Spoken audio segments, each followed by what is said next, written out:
Hey guys, how's it going? My name is Chief Pat. And I'm Galadon. And we are bringing you guys Finnish Clash 2015 from the Supercell HQ in Helsinki, Finland.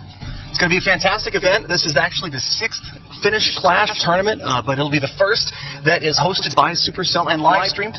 So it's going to be a lot of fun. It's going to be crazy. So we have the top 11 Finnish clans who are competing to hit the top of the leaderboard for the local Finnish leaderboard. And let's go ahead and throw that leaderboard on the screen right now. So as you guys can see, by the top 11 clans, currently right now we have Kansan Edustajat, who's going to be in first place with over 40,000 trophies, currently at 41,343. Finlandia in second at 40,731, and Finland Assault in third at 38,949. So Finlandia has won the last 2 championships in a row, but fourth we've got Finland, spelled with a 1. You got to catch that 1 in there for sure. 38,800, just over 38.8. Fifth place Finland Elite, 37,738. Sixth place Pro Finland, 35,710. Seventh place the Finnish Mob, 35,262. And of course, there are a couple more clans at the bottom, including Suomi Poika, and of course the super hard to pronounce Suomi Hugset. Hope I got that right. Fin1 Team Pro and Fin Joku Klani. So those are the 11 clans we have right now, and they're going to be duking it out for the last 4 hours to see who can come out on top. And the winner of this, it's going to be a pretty well-known trophy, as well as the top players from Finland are later going to compete in Nordic Clash, which is a separate tournament from this one. But this has been going on for a while. Again, it's going to wrap up over these last 4 hours, and we're going to be bringing you guys some live replays. We have some interviews. We have some live raids, some from Brave Attackers, among some other surprises that we have planned for the stream. So it's going to be amazing. And we also have a Twitter feature that we want you guys to use. Yep, we want you guys to tweet #LiveClash. You can see it on the screen there, and let us know. In fact, I believe that's a question we got already. So you guys want to tweet #LiveClash to us. We're going to be answering those questions throughout the stream, throughout today. And this is our first question right here already. Yeah, so our first question from JCraft12 Gaming. He asked, what's your biggest fail for a raid that you can remember? So I don't remember ever failing, but Galadon, what was your biggest fail for a raid? Just because I failed daily, is that what it is? Maybe. I don't know. The one that still sticks out in my head the most was just in a recent video. I think it was a clan war attack too, so it had to be one that was watched by my entire clan. And it was the one where I hesitated to drop the last troop until the point where I would have gotten the star 50% with the last wizard, but time ran out, fireball in the air, and I failed. Yeah, I've had one in the past where I actually dropped 20 witches on a single giant bomb, and I still haven't lived that one down today, as well as the infamous level 1 cannon. Rest in peace. Those are my ones. Again, you guys can send us the Twitter questions. They don't have to necessarily be at us or at Clash of Clans. Just make sure you use the #LiveClash, and we'll be able to see that and broadcast that on the stream. So while we're here, again, we actually brought in the top players to represent their clans. So we have a bunch of people in the crowd right now, and let's go ahead and check out what it looks like on the battle scene. It's pretty intense. Some clans have over 20 members present. You can see right now there's plenty of power plugs. God knows if the Wi-Fi is going to be able to handle all of these players, but they have their jerseys on, they're ready to play, and we're going to see who can get the most trophies for this event. Yeah, we've got some hardcore trophy pushing, and some players maybe not quite so hardcore pushing, some guys who maybe have already shielded up for the wrap-up of the tournament. It's close. The first 2 spots are pretty tight, but Finland's doing our best to try to catch up, but we'll see.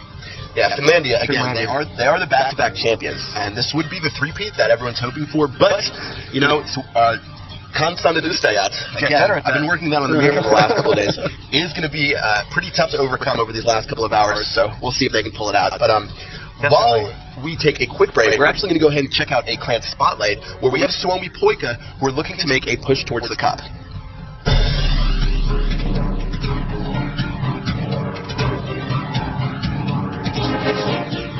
Suomi Poika, currently sitting at 49 members with 24 champions. They accept both Town Hall 9 and Town Hall 10 players. They have 2 feeders, Suomi Poika 2 and Suomi Poika 3. They have 47 war wins to their name, and they are led by the fearless Rosina Peikko, who is also a Town Hall 10 champion. Suomi Poika will certainly be doing some serious trophy hunting in today's tournament.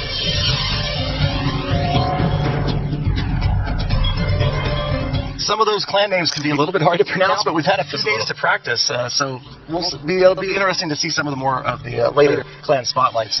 But today, what we're going to be doing a lot of is looking at some raids that recently took place in the tournament. And so we've got one that we're going to put up on the screen right now, I believe, and we're going to take a look at a replay. And this one's actually from the Finland Elite. So let's check out Juhu with our first attack today. And looking at his army composition, looks like he's using the tactical balloon strategy. So this is pretty popular from what we've seen from the Finnish players.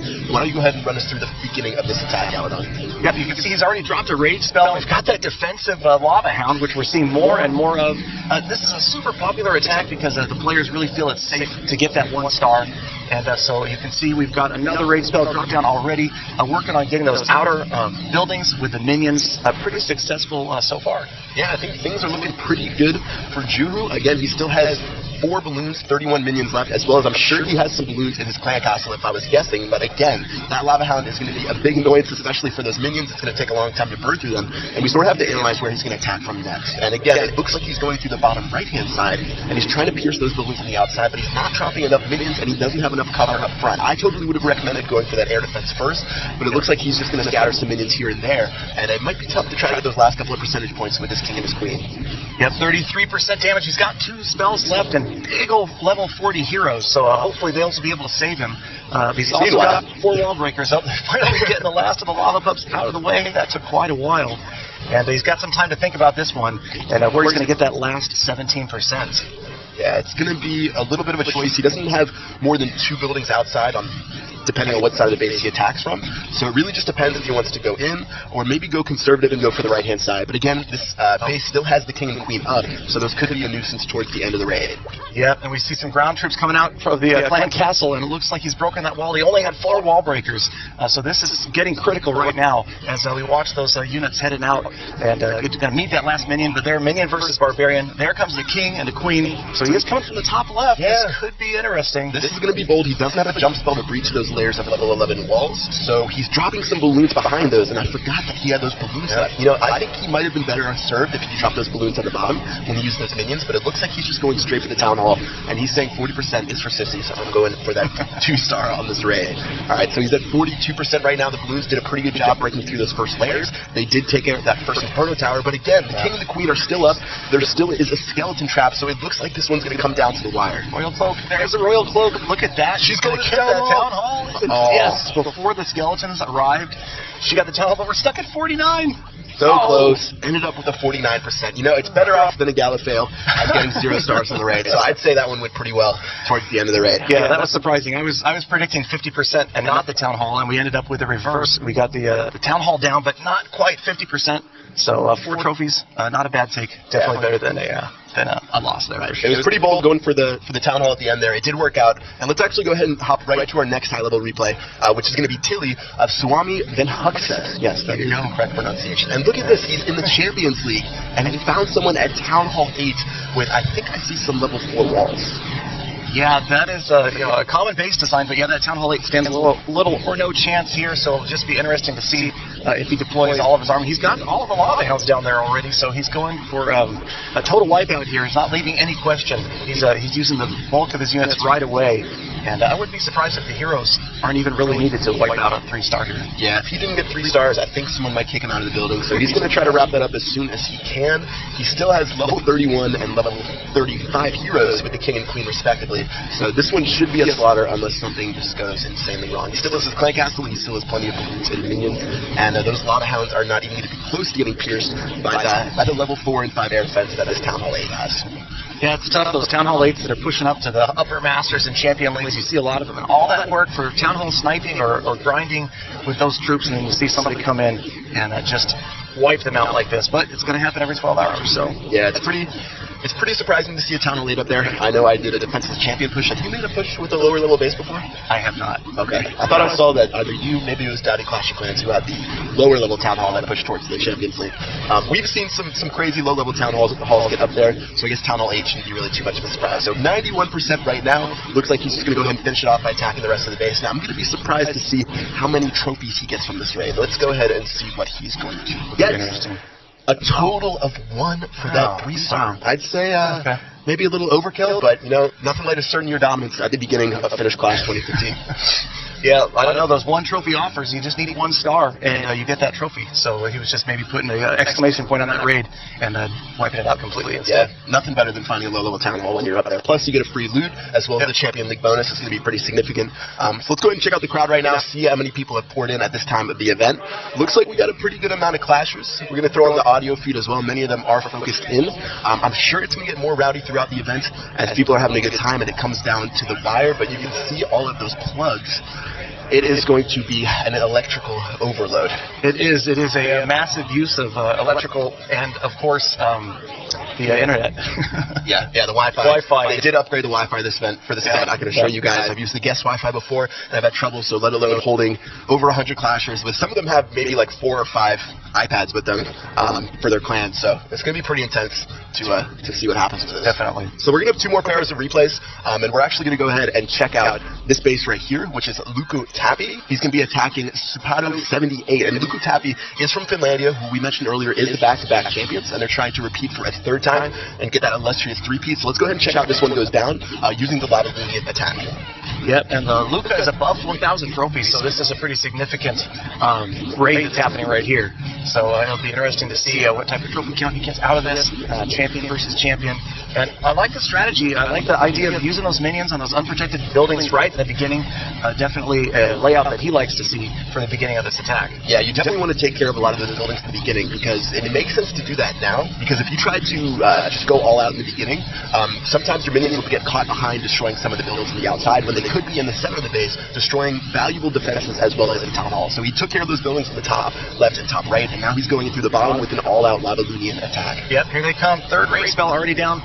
I like that free spell, but it just missed the queen. There's the last free spell, and looks like he went to freeze right by the Town Hall enclosure and didn't quite catch either one of those Inferno towers. But again, already 50% just around the corner, and the Town Hall is pretty severely exposed right now. Yeah, I think it's going to be... He's going to have a straight shot with his king and his queen if he wants to make his way to the Town Hall. But I don't know about you, Galdon. Have you ever had any issues with the hero AI? I've had some queen instances of her shooting the wall. I've had the king get a little bit crazy, so he is going to drop those wall breakers right there. And let's see if he can get his king and his queen to go to the right spot. So archers, of course, go to the right spot. But the king and queen looks like they got a divorce, and they're going to the left and the right for this raid. How are they going to fare? And is the queen going to go for the Town Hall or get greedy for the Dark Elixir? Yeah, that's going to be interesting to see. The archers, he was really hoping that she would follow those archers, and I'm actually surprised she didn't. Oh, we got the skeletons. I heard her favorite target is the wall. Yeah, I've heard that. It's an urban myth. Can she reach the Town Hall? Oh, there she goes. Look at that. So, interesting. The skeleton traps actually redirected the queen from shooting the wall to shoot the Town Hall. So that worked out. That was brilliant. Somehow, some way. And again, Luka Tappi from Finlandia ended up getting 2 stars for that raid, which worked out great. I think that's pretty much what you're looking for when you're using Lava Lunian. You're trying to get, first of all, make sure you get that 50%. If you can get to the Town Hall, great. As well as with the tactical balloon, be able to get those 50 percentage points and then go for the Town Hall by rushing in your king and your queen and taking that out. So again, that was another raid from Finlandia, who we are actually going to have an interview with soon. Who are you going to be talking to, Galdon? I'm going to be talking to the leader of Finlandia, James, and I think we'll probably watch one more raid, and then we'll get James in here and we'll talk to him a little bit. And he's one of the original organizers of Finnish Clash. Hey, whose clan is that that's being attacked on this replay right here? Is that the Lost Phoenix? Lost Phoenix.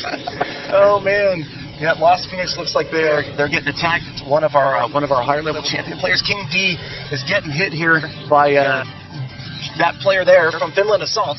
And you can see, again, we're seeing a lot of this, the tactical balloons and minions. A lot of these guys coming in with what's really considered now to be a very safe raid. And so, again, there come the balloons in the bottom right. And again, so we got 15% damage. There goes another rage spell. A lot of this conservation of spells we're seeing today. Finally, the Clan Castle is deploying 24%. And we'll take a look and see how the rest of this raid's going to go. We've got some minions, but those wizards, always tough to deal with. Are going to wipe out a bunch of minions. So if he doesn't deal with these wizards, they're going to cause problems as we progress through this raid. But yeah, King D from Lost Phoenix getting attacked. We're seeing a lot of that lately. And let's see if we can't zoom over. As I still try to learn how to use this tool. Minor Gallifale there. And watch. So he is going to patiently try to deal with these Clan Castle troops. There it is, lightning spell. Okay. So we've got to get those wizards out of the way. That's just going to be disaster. So now I did catch every last wizard. 26%. He's got mid-level heroes, so he obviously would be more comfortable getting close to 50% with these troops before he has to use those heroes. But all these exposed buildings at the bottom edge of this village are going to make that relatively easy, it looks like. Rage spell, catching some of the minions. Those wizard towers going to work on the minions. Last of the balloons. He's got 3 balloons left. An archer or 2 barbarian. He's trying to catch those unprotected structures on the outside. Not quite. Far left, no, far right. Got 1 building over there. So here we go. 42%. Got the king down, and we'll see how far he gets. He might not even have to. Oh, there goes the queen. But he's probably would have been good at 50% even without her help. He dropped her in there just to make sure. It's going to be close. 47, 49%. And he hasn't used a royal cloak. There it is, 50%. So that's the 1 star, and that's what we see a lot of, is that just going for 1 star, playing it safe, especially at the higher trophy levels. So now we've got James. Here he is, the leader of Finlandia. James, thank you very much for joining us. It's good to see you here. Yeah, good to be here. It's nice to get a chance to see you for a couple of days and talk about the tournament and Finlandia in general. And so you're one of the original organizers of Finnish Clash. And so like we talked about before, this is actually the 6th Finnish Clash. Right. So you've had 5 before. Yeah. Can you tell us a little bit about how Finnish Clash got started? Yeah, there was in the beginning there was a little debate, which clan is the number 1 in Finland. So how it started that, we visited each other's clans and decided that, okay, you got lots of trophies, we got lots of trophies, let's have a date and see who's got the most trophies by that date, and that is the number 1 clan in Finland. Okay, good, yeah, because I know there was some confusion. Is it a clan war thing? Is it just a trophy thing? So it's just about trophy pushing, yeah. And you guys are very careful about who you let in the clans. They've got to be actually Finnish. Finnish players on the local list, and stay in the clan before the contest, and afterwards. So no ringers. No. That's probably good. Yeah. And so then, right after the Finnish Clash concludes, you got Nordic Clash. Which is even bigger, drawing in more players from more areas. Can you tell us how that works? Yeah, basically it's really nice that the Finnish Clash is the Finns competing against each other, and after that we unite and form Nordic Clash and go and compete against other Nordic countries, because Nordic countries usually we compete over everything. It's sports or very competitive. Yeah. So that's really nice, and basically it works in the same way as the Finnish Clash. That's good. Kind of brings you guys back together, smooths over your differences. You guys are against each other head to head, and now you're going to unite, represent Finland, and go for Nordic Clash. That's really cool to see. Yeah. Very interesting. So when we met the other day, it's kind of interesting. You walked in and you had your iPad attached to your hip, and of course I got a chance to look at your iPad, and you got the clouds.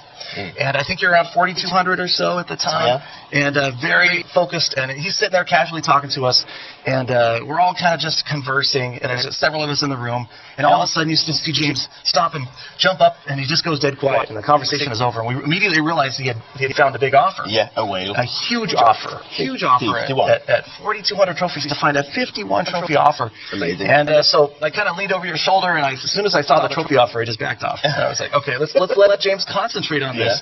And once he's got his troops down, then maybe we'll talk to him. And so we gave him a few moments to get into that raid. And actually, I think we have that raid here, and we're going to watch it right now. So maybe you can talk us through what happened and what you're thinking there in that raid. So it should be coming up on the screen momentarily. There we go. All right, so there's the beginning of the raid. Yeah. So we use dragons and some balloons. What I like to do is put a rage in and try to get the first AD and also the CC out, lure out the CC. And it's going well. Yeah, that's great. We see the pros dealing with the CC well. I noticed that's one thing you can't ignore. It's something that I'm guilty of. I use five barbarians to lure the CC even further. I love this strategy. Yep. Then a lot of lightning. Yeah, a lot of people might have dropped the lightning early, but we could see the trailing witch. Yeah. And that's what I want to destroy, the AD and the witch. So there it goes. Just kind of see her behind the Dark Elixir stores. There she goes. She's gone. So that was great. So with the archers and the dragons can easily deal with the archers. Really. And also I use these balloons as minesweepers. I love that strategy. That's great. Pick up those black mines. Hopefully. Yeah. And there you go. Here come the dragons. Yeah. I deploy, on each side, I deploy a few, and then, just to get like this burn channel or whatever you call it, so that they will head for the town hall. And you're saying you've got one rage spell left, right? At this point? Yeah. That was great because we watched you really patiently wait until you could see where that biggest group of dragons that we're focusing on right there is pathing. Yeah. There it goes. Yeah. And that's what you have to do with the dragons. You have to wait a bit. Yeah. Yeah, that was brilliant. And we got the dragons moving in close to the town hall. We're already at 42%. So they're cleaning up. it's really good. You can sometimes get the town hall with the dragons. If you don't, you still have the hero. You know, if you don't get the percentage, you can do that, or you can have a town hall. So there you go, 50%. You got your first star, and that's one of the things I like about the strategy is it's not just a safe 1 star. It's a strategy that can go for 2, and here you go. Yeah. Here come your heroes. Banging away out of the wall. So they're on a wall, but we want them on a wall at this point, of course.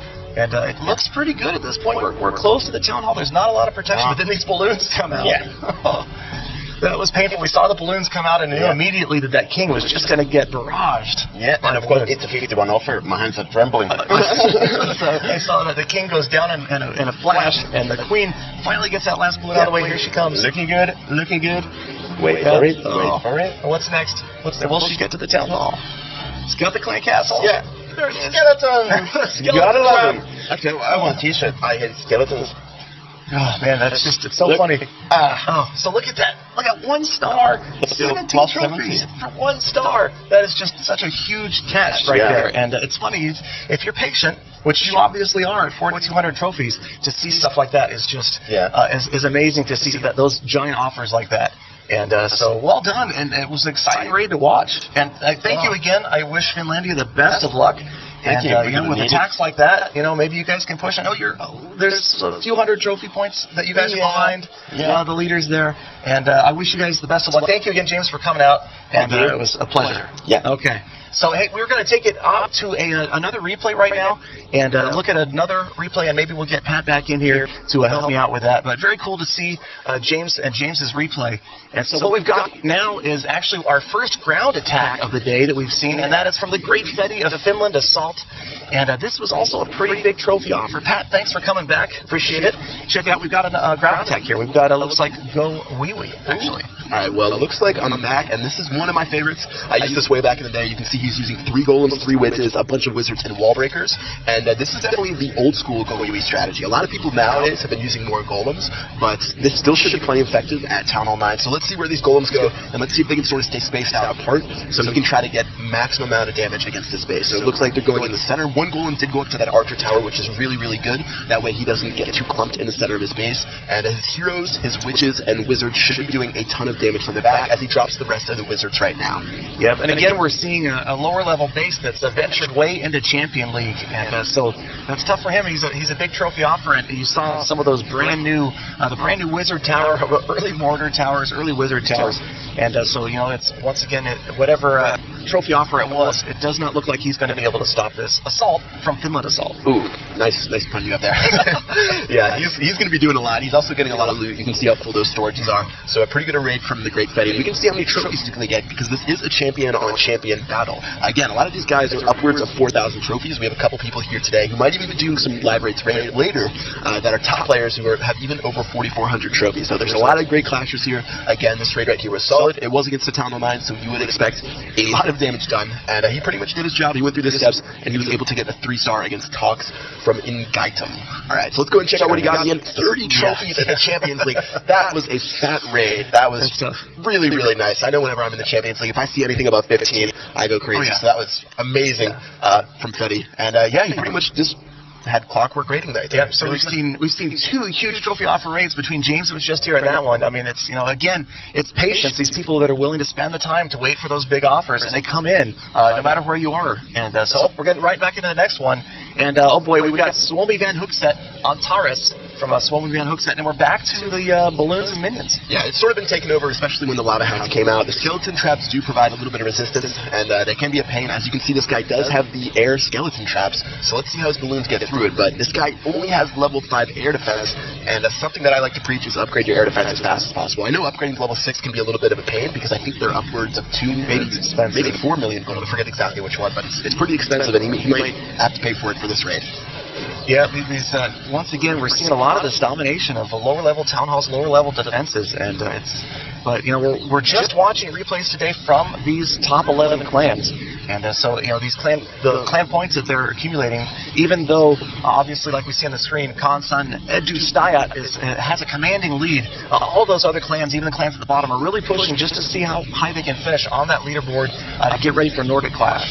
Yeah, I think it's pretty interesting, the strategy that Antares employed. First of all, he did attack from the top right, but when he was dropping all of his troops over here, when he was dropping them, he didn't provide any minion backup, and now about 30 seconds later, he's putting those minions in there. So he doesn't have the balloons to defend them like he usually would have, and that they will be getting shot at by that air defense over there, as well as he dropped his heroes on the right-hand side where all the buildings were already destroyed. So I don't know if he was a little bit scared that he didn't get to the town hall, but I really saw a possibility for a 3-star on this base, and unfortunately it looks like right now, since there is a giant clump of defenses right here, that he might not be able to go for that 3-star. Yeah, even though they're not super high-level wizard towers, it's definitely going to be enough to stop the rest of this attack. And you've got the queen finally catching up. Where was she? She was off the screen doing her own thing. Finally rejoins the attack, and you can see definitely no chance at 3 stars at this point. One lightning spell remaining, and she's got the royal cloak, so not even really loot for this raid, so it's just trophies that this attacker was after right here. Yeah, he's really just making a statement by letting the queen hammer away on that gold storage, trying to get as many percentage points as possible, and as she attacks her favorite target into the wall, I think that's going to wrap up this raid. And a tip for all of you clashers, if you know a raid like this is going to be already over, it's good to just end the battle right here, because it saves your queen's health, it saves all the time that you might have to waste for your queen to regenerate, and you're really not getting anything else for the rest of this raid. Again, there's only 4 defenses left, minus the air defense, that could have stopped him if he had saved his troops a little bit earlier in this raid. So I think it was a potential 3-star that he sort of threw away. But again, 2 stars gets the job done. As long as you don't lose, that's the name of the game, and he's going to get 11 trophies in Master 3. Yep, so not bad. Could have been 16, 17 had he got that 3rd star. And again, I like the strategy of using the royal cloak, even if you don't really need it. It's not going to help you get that 3rd star. Use the royal cloak. It gives you that regeneration. It saves you time from healing that hero, waking that hero back up. Yeah, it's a big thing, Trying to make sure you're as efficient as possible so you can get the most amount of raids in. It's pretty big in Clash, whether it's using troops that cost less amount or if you can raid faster. It's going to increase your overall efficiency to gain more trophies, and it's something that he missed out a little bit on that raid. So I think a good learning point in that raid. Let's go ahead and throw it to one more before we take a break. And this one's going to be Fonza from the Finnish mob, who's attacking Gora, and this looks like a pretty well-defended Town Hall 10. We're going to have to see how he can take this one out. Hey, this is my old favorite strategy, and one that I've really been back to lately. Go White. You can see the golems moving in there. We've got a couple of P.E.K.K.A, a whole bunch of wizards, and a good spread. We've got a lot of wizards going down. 1 jump spell, 2 rage, 2 freeze. So this was the old time. Now you see a lot of attackers bringing 2 jump spells, but here comes that clan castle. So it'll be interesting to see without a lightning spell how he deals with them.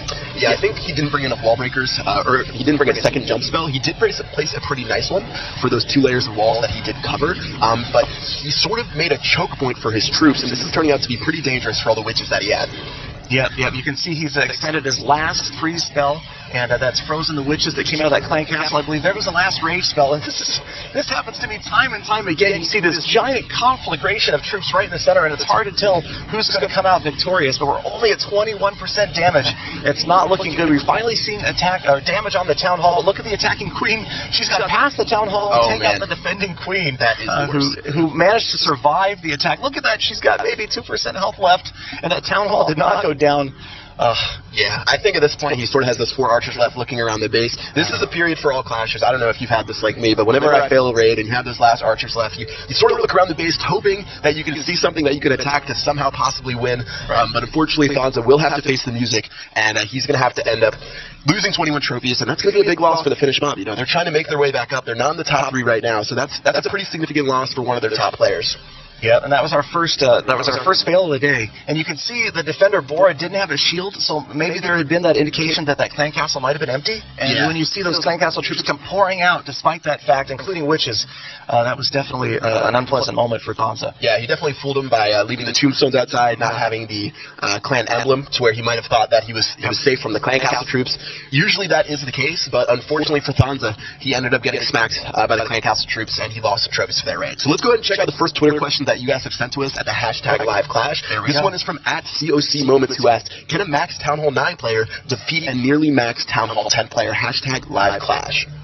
Well, defeat or defeat is variable, subjective. 1 star, 2 stars, 3 stars. I definitely think that there's a lot of attacks that a Town Hall 9 player, max Town Hall 9 player, can do to take out maxed or nearly maxed Town Hall 10 for 1 star. I've seen 2, 3.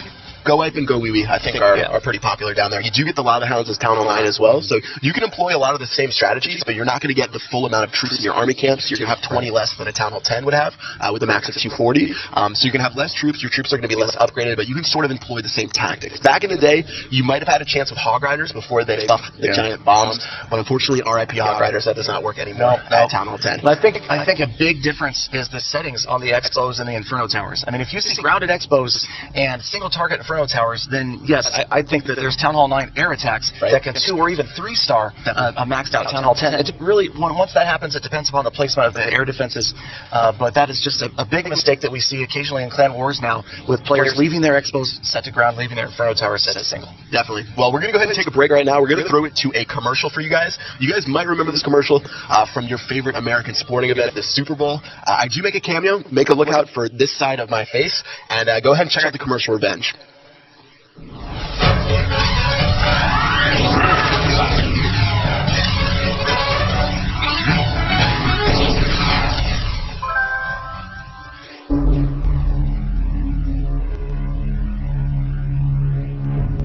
I don't know you, Big Buffet Boy 85, but if you think you can humiliate me and take my gold, think again. I'm coming for you with lots of barbarians and dragons. I can't wait to destroy your village, while you beg for mercy, but you will get no mercy. I will have my revenge. Lion? Have stone for lion? It's, Liam. You'll regret the day you crossed Angry Neesmith 52.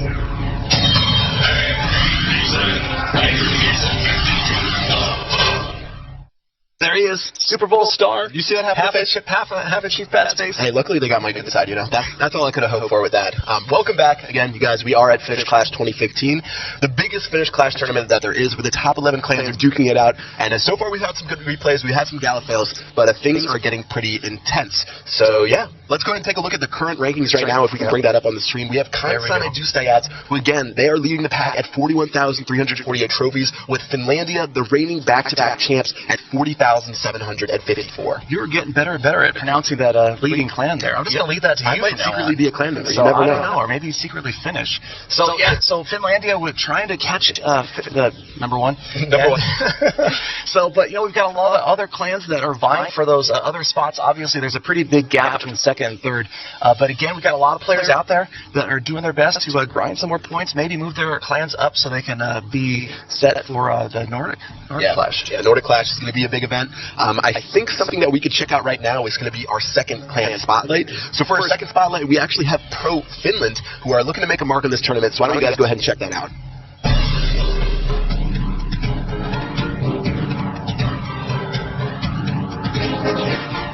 Pro Finland is a 49-member clan filled with loyal and passionate players. They wanted to give a special shout-out to their fallen comrade Tontu.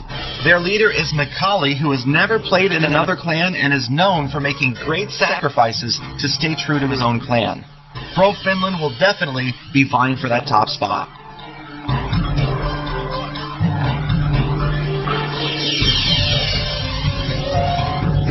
So it looks pretty good to me. What do you think about Pro Finland's chances in this tournament? Well, it's going to be tough. You know, those top 2 slots are pretty much iced. You know, so these guys are just hoping to finish as high as they possibly can. And but it'll be interesting to see. Yeah, you definitely want to give your best shot while you're here. Plus, free food, free drinks. How can you complain at Supercell HQ? They're having a lot of fun out there. It's a good day, even though it's a little bit cold outside. It's still a great day to be at Supercell HQ and check out some of these high-level replays. So speaking of the replays, we're going to go ahead and throw one more up on your screen right now, and this one's actually from the leading clan Kansan and Dustayat. Listen to that pronunciation. That's beautiful. I'm smooth. I'm practically Finnish. But yeah, let's go and check out another Lavalunian attack and see how he's going to pull this one off. Yep, you see the Lava Hounds leading the way once again. First Lava Hound already down, and the Clan Castle is coming out there. So, again, he's being a little bit more precise than you might see some of these Lava Hound and Balloon and Minion attacks. Not just dumping everything down at once. The real typical 3 rage, 2 freeze, and there go the second and the third rage. And there's the first freeze spell, so it'll be interesting to see how deeply those Balloons and Minions can get. 26, 29% damage. Last rage spell, again, that triangulation of the rage spells that you see time and time again. and the balloons working their way back to the outside again, so that's not something that this player was hoping to see happen. They're going to wind their way around here, and 40% damage. So with pretty high-level heroes, level 30 Queen, level 22 King, it's looking like definitely 50%. In fact, he dropped the King at the top of the village. That's probably the safety move right now, because as we can see, there's still a lot of defenses around that town hall. Yeah, he's at 45% right now. There are 3 more exposed buildings on the outside to the left, so if he wants to drop his Queen over there. In fact, he's just going to take a cannon to the face and drop it on the top left-hand side, destroy that gold line, destroy that spell factory, and at 49%, 50%, he did get that first star. Okay, I thought I saw the Queen shoot a wall for a second. I have post-traumatic stress disorder when it comes to Queens and walls. He's going to get the 1 star, 13 trophies. That he must have had a massive offer for that raid. If he got 13 trophies, that means he had either a 39 trophy offer, a 40 trophy offer, or maybe even a 41 trophy offer, I think. So that was a really, really big offer, and that's what you need to get back into the tournament. And in fact, for the leading clan, Konstantin Dustaya, that is definitely a big, big raid. So it really is. And those guys are holding on to a solid lead. They're definitely way ahead right now. So it'd be interesting to see if Finlandia can try to close that gap at all. What's going to happen? I think it's going to be tough, but we're actually going to be speaking to the leader of Konstantin Dustaya later. So we'll check that out. We'll see what his thoughts are, and he might even do a raid or 2 for us for the live attack, so we can check that out. So one more replay we're going to show you guys is Napsa from Finlandia, and let's see how we can pull this one out up in the High Champions League. Yep, I mean, Napsa is, I believe he's one of their very top players in the clan, and so it'll be interesting to see if we can get it zoomed out. There we go. Get it zoomed out, and we can watch the balloons moving in from the outside there. And we've got a massive number of troops already down right away. Yeah, definitely. He's going to be going in for the all-out assault from the top left and the top right, which seems to be making its way back. I know recently some people would actually go ahead and attack from different sides and drop maybe their king and their queen first to destroy an air defense, maybe destroy the clan castle troops, but he's going for the all-out assault, trying to make his way to 50% or as close as possible, trying to get to that town hall. But again, he does have the safety valve in the level 37 king and in the level 40 queen, so he's going to drop those in just a bit, and he's sort of just examining what side of the base he wants to attack from. Yeah, but this is a very typical thing that we see time and time again. Oh, he's coming from the lower left, so he's definitely playing it safer here. With those walls, it's going to be tough to try to get through. This is a lot of what we see time and time. You see the exact top half of that village all gone, the bottom half pretty much untouched, and it's going to take a while for this king to get through this wall, even at level 37, and it's taken a lot of damage there, waiting to use that Iron Fist. You know, I think it would have been a little bit smarter if he dropped his king and queen at the same time to maybe do a little bit more damage to the wall, or the king could have been the tank for the queen to shoot over the top, but as the king breaks through, he's going to be able to do it himself. He says, I do not need my wife with me, and he's going to get to that 50%, and it looks like he's going to be bold and go for the town hall right here. So this is actually a pretty smart tactic, and I take what I said back. Dropping both of them at the same time wouldn't have given them the opportunity to go from the top and try to get to the town hall. But again, he has the balloons, he has the king right there who has a ton of health, so I don't know if this queen's going to be able to pull this out, but she is at range, and she's sort of just sniping these balloons down before they can touch her. Yeah, but once we get the elixir storage out of the way, here comes the king, and he's going to jump that wall and go right after her, and that's going to be tough because it only takes a couple of shots from a maxed out king. And we'll see, there is the royal cloak, and will she have time, will she have health to get into that town hall? That expo is going to start to melt. Nope, there she's after her favorite target. Yep, she's shooting at that wall again. That's a shame to see, but he does make the smart decision by ending the raid right there before his queen loses any more health, because it does take well over an hour for the queen to come back. So a pretty solid raid from Napsa. He got 50%, he got what he needed, and he got out of there. Yep. And Napsa, one of their top trophy level players, so that was a huge offer, another monstrous offer. So Napsa probably had to wait hours and hours before he was offered that many trophies. I believe it was 16 for 1 star. That was a lot. You know, I think Balloonian is definitely one of the most powerful strategies today. You guys are going to see a lot of tactical balloon today, which is balloons and minions, which personally I think is the most consistent strategy. So if you want to get plenty of 1 stars over and over again, that might be something that you guys could use. But let's go ahead and check out another raid, and this one's actually using my favorite troop in the game. Your favorite troop in the game? My favorite troop. I heard it was also Peter $17's favorite troop. It might be Peter's favorite troop in the game as well. There's a Valkyries. I'll do my best to pronounce that correctly. But we got a whole mass of troops here. We got Valkyries and P.E.K.K.A. and some minions, wizards, a couple of golems. Be curious to see what's in that clan castle. And 16, 17 heroes, 2 jump spells. So unlike what we saw earlier, we see 2 jump spells this time. Top of the screen, we've got the clan castle troops that are being drawn way up to the top here. Yeah, there they are. They're doing their job. They're tanking it up. They're spinning in circles, and that's how you take care of a clan castle. You know, sometimes I've seen it before with people up in the High Champions League. I had a player in my clan called Ice JJ, I believe, who used to bring all the clan castle troops to the corner, as well as other clan mates. And after they got the troops troops out to the corner, he would drop a single Valkyrie to destroy 30 archers, and it was something really, really impressive to see. But it is risky because sometimes the Valkyries, if you don't get the troops lined up right, they might only destroy 1 or 2 troops. But overall, he did a great job in this raid, and the Valkyries were good enough to take those guys out. And look at that jump spell placement. That's not where necessarily everybody would drop the jump spell off to the left, so it got that left enclosure. See the golem on the far left? Golemites on the far left going to use the jump spell as well as the other troops, and that demolishes the town hall. And the queen eventually going to catch up. There she goes over the jump spell. And so that was a really clever use of the first jump spell, and now you can see the second jump spell exit strategy. Get out of the back. Exactly. You got to have an escape plan somehow, some way. The king and the queen are tearing up the center of the base where there are plenty of buildings located. Usually you see maybe a king and queen get to the center, and after they're in the center, they don't have enough buildings to destroy, and they start slapping away at the walls. But luckily for Hero Max, he had plenty of buildings to destroy in the center, and because of that, he got to the 50%. No need to use that jump spell on the bottom. You're going to see some golems poking away at some buildings down here. Little golemites doing work, but as the queen goes down, that should pretty much be it, except for maybe there's a troop running around somewhere on the outside of the base. I have no idea. Let's go. There's an archer. Oh yeah, I saw an archer over there. Nice. 10 trophies for Hero Max 06. Very nice raid, and our first appearance of the Valkyries today. You know, they're sort of like a unicorn. You don't see them too much anymore. Personally, I love them. You can use them to go Vape, which is golems, Valkyries, and P.E.K.K.A. There's a couple of different strategies that they're useful in, and what does Peter $17 usually say about strategy or Valkyries? I've heard him talk about it before, sort of crazily. He definitely thinks they're the best unit in the game. That's for sure. But I don't know. He's got some rather unconventional strategies, we might say, for how he uses them, like Loon Cry, I think, is one of his favorite attacks. But you know, what I really liked about that raid was the 2 jump spells and the ability to use that second jump spell when you don't necessarily need 2 jump spells on the way in.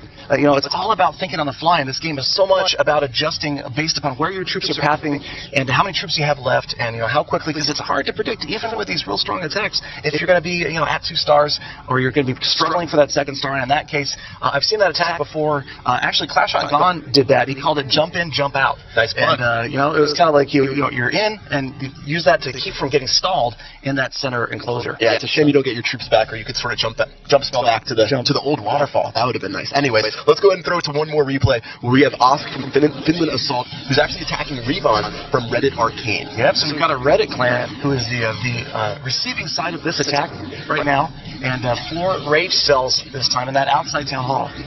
Nice. So he's going to go ahead and use the minions to destroy that town hall on the right-hand side, and then after that, he can sort of decide where he wants to attack this base.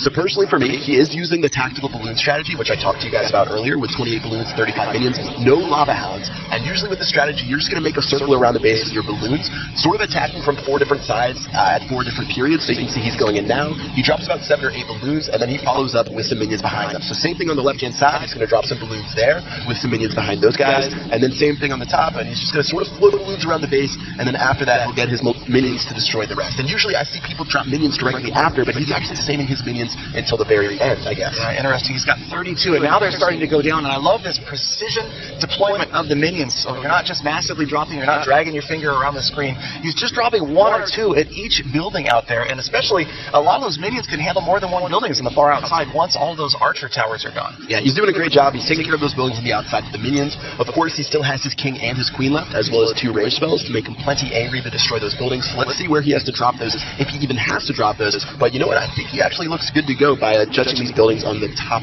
left-hand side. Yep, there's a second star, 50%.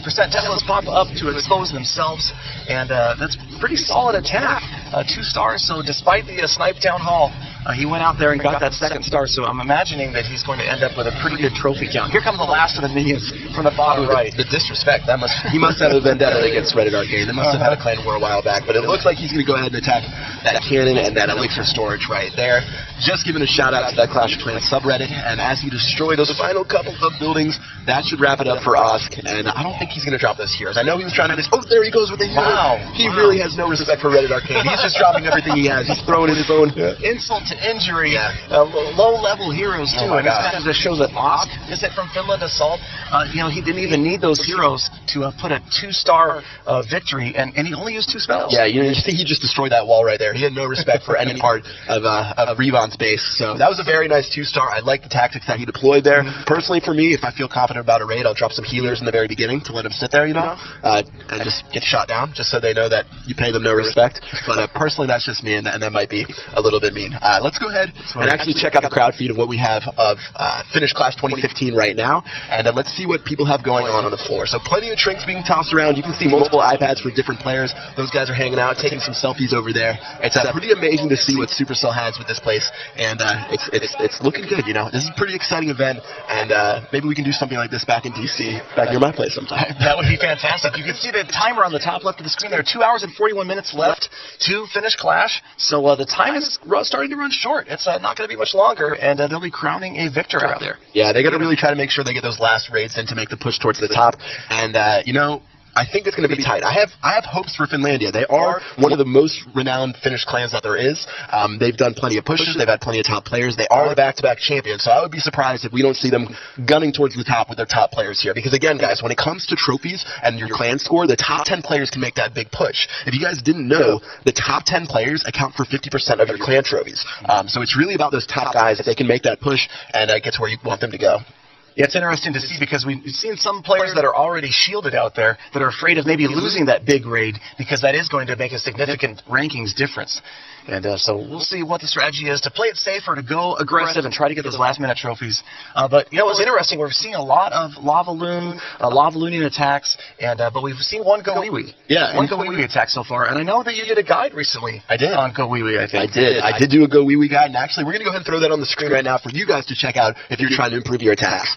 So you guys are definitely going to be seeing a lot of Go Wee Wee today, seeing as it's on its way back from when the Witches first came out. It's actually a little bit different now. In the past, people would use 3 Golems, 3 Witches, up to 22 Wall Breakers, and then a lot of Wizards. But today, people are actually using a lot less Wall Breakers, and they're bringing in a lot more Golems and even an additional Witch. So you can see here, I have 4 Golems plus a Golem inside of my clan castle, who are going to be the tanks for the raid to soak up most of the damage. I'm going to have 4 Witches spawning skeletons in the back. I only have 6 Wall Breakers, and you're actually going to see some top players who don't bring any Wall Breakers at all. And then as far as spells go, I have 1 lightning spell to take care of the clan castle troops. I do have 2 jump spells so I can get over those pesky walls, followed by a rage spell and a free spell, but people tend to vary the type of spells they use a lot. The common strategy, or I guess the common theme, is to bring multiple jump spells to get your golems and your troops to go where you want them to go. But overall, you're going to have a really safe army composition that has a lot of HP up front to soak up damage from the defenses, and then your wizards and witches should shoot over the top and do a lot of damage from the back. So that's pretty much what happened with this raid. I was able to get to 2 stars and 51% fairly easily with my queen and my wizard shooting over the top. I think it's a little bit more consistent than Lavalunian, at least for me as a ground guy, and I find it to be really effective against bases like this, where there really aren't too many walls. You can use it against bases. Like, I could have attacked from the top of this guy's base if I spread out my golems far enough, and it's definitely pretty safe when it comes to getting 50%. Even if you don't get the town hall, you can definitely spread those golems out wide enough to where you can destroy most of the easy buildings on the outside, as well as the initial defenses behind maybe 1 or 2 layers of walls. So if you don't get the town hall, you know that you're not going to lose trophies because you have so much HP, you have plenty of damage with the wizards, and overall, I think it's a really effective strategy. So that's what happened with this raid. We got up to 71% right here. I'm just going to go ahead and end it.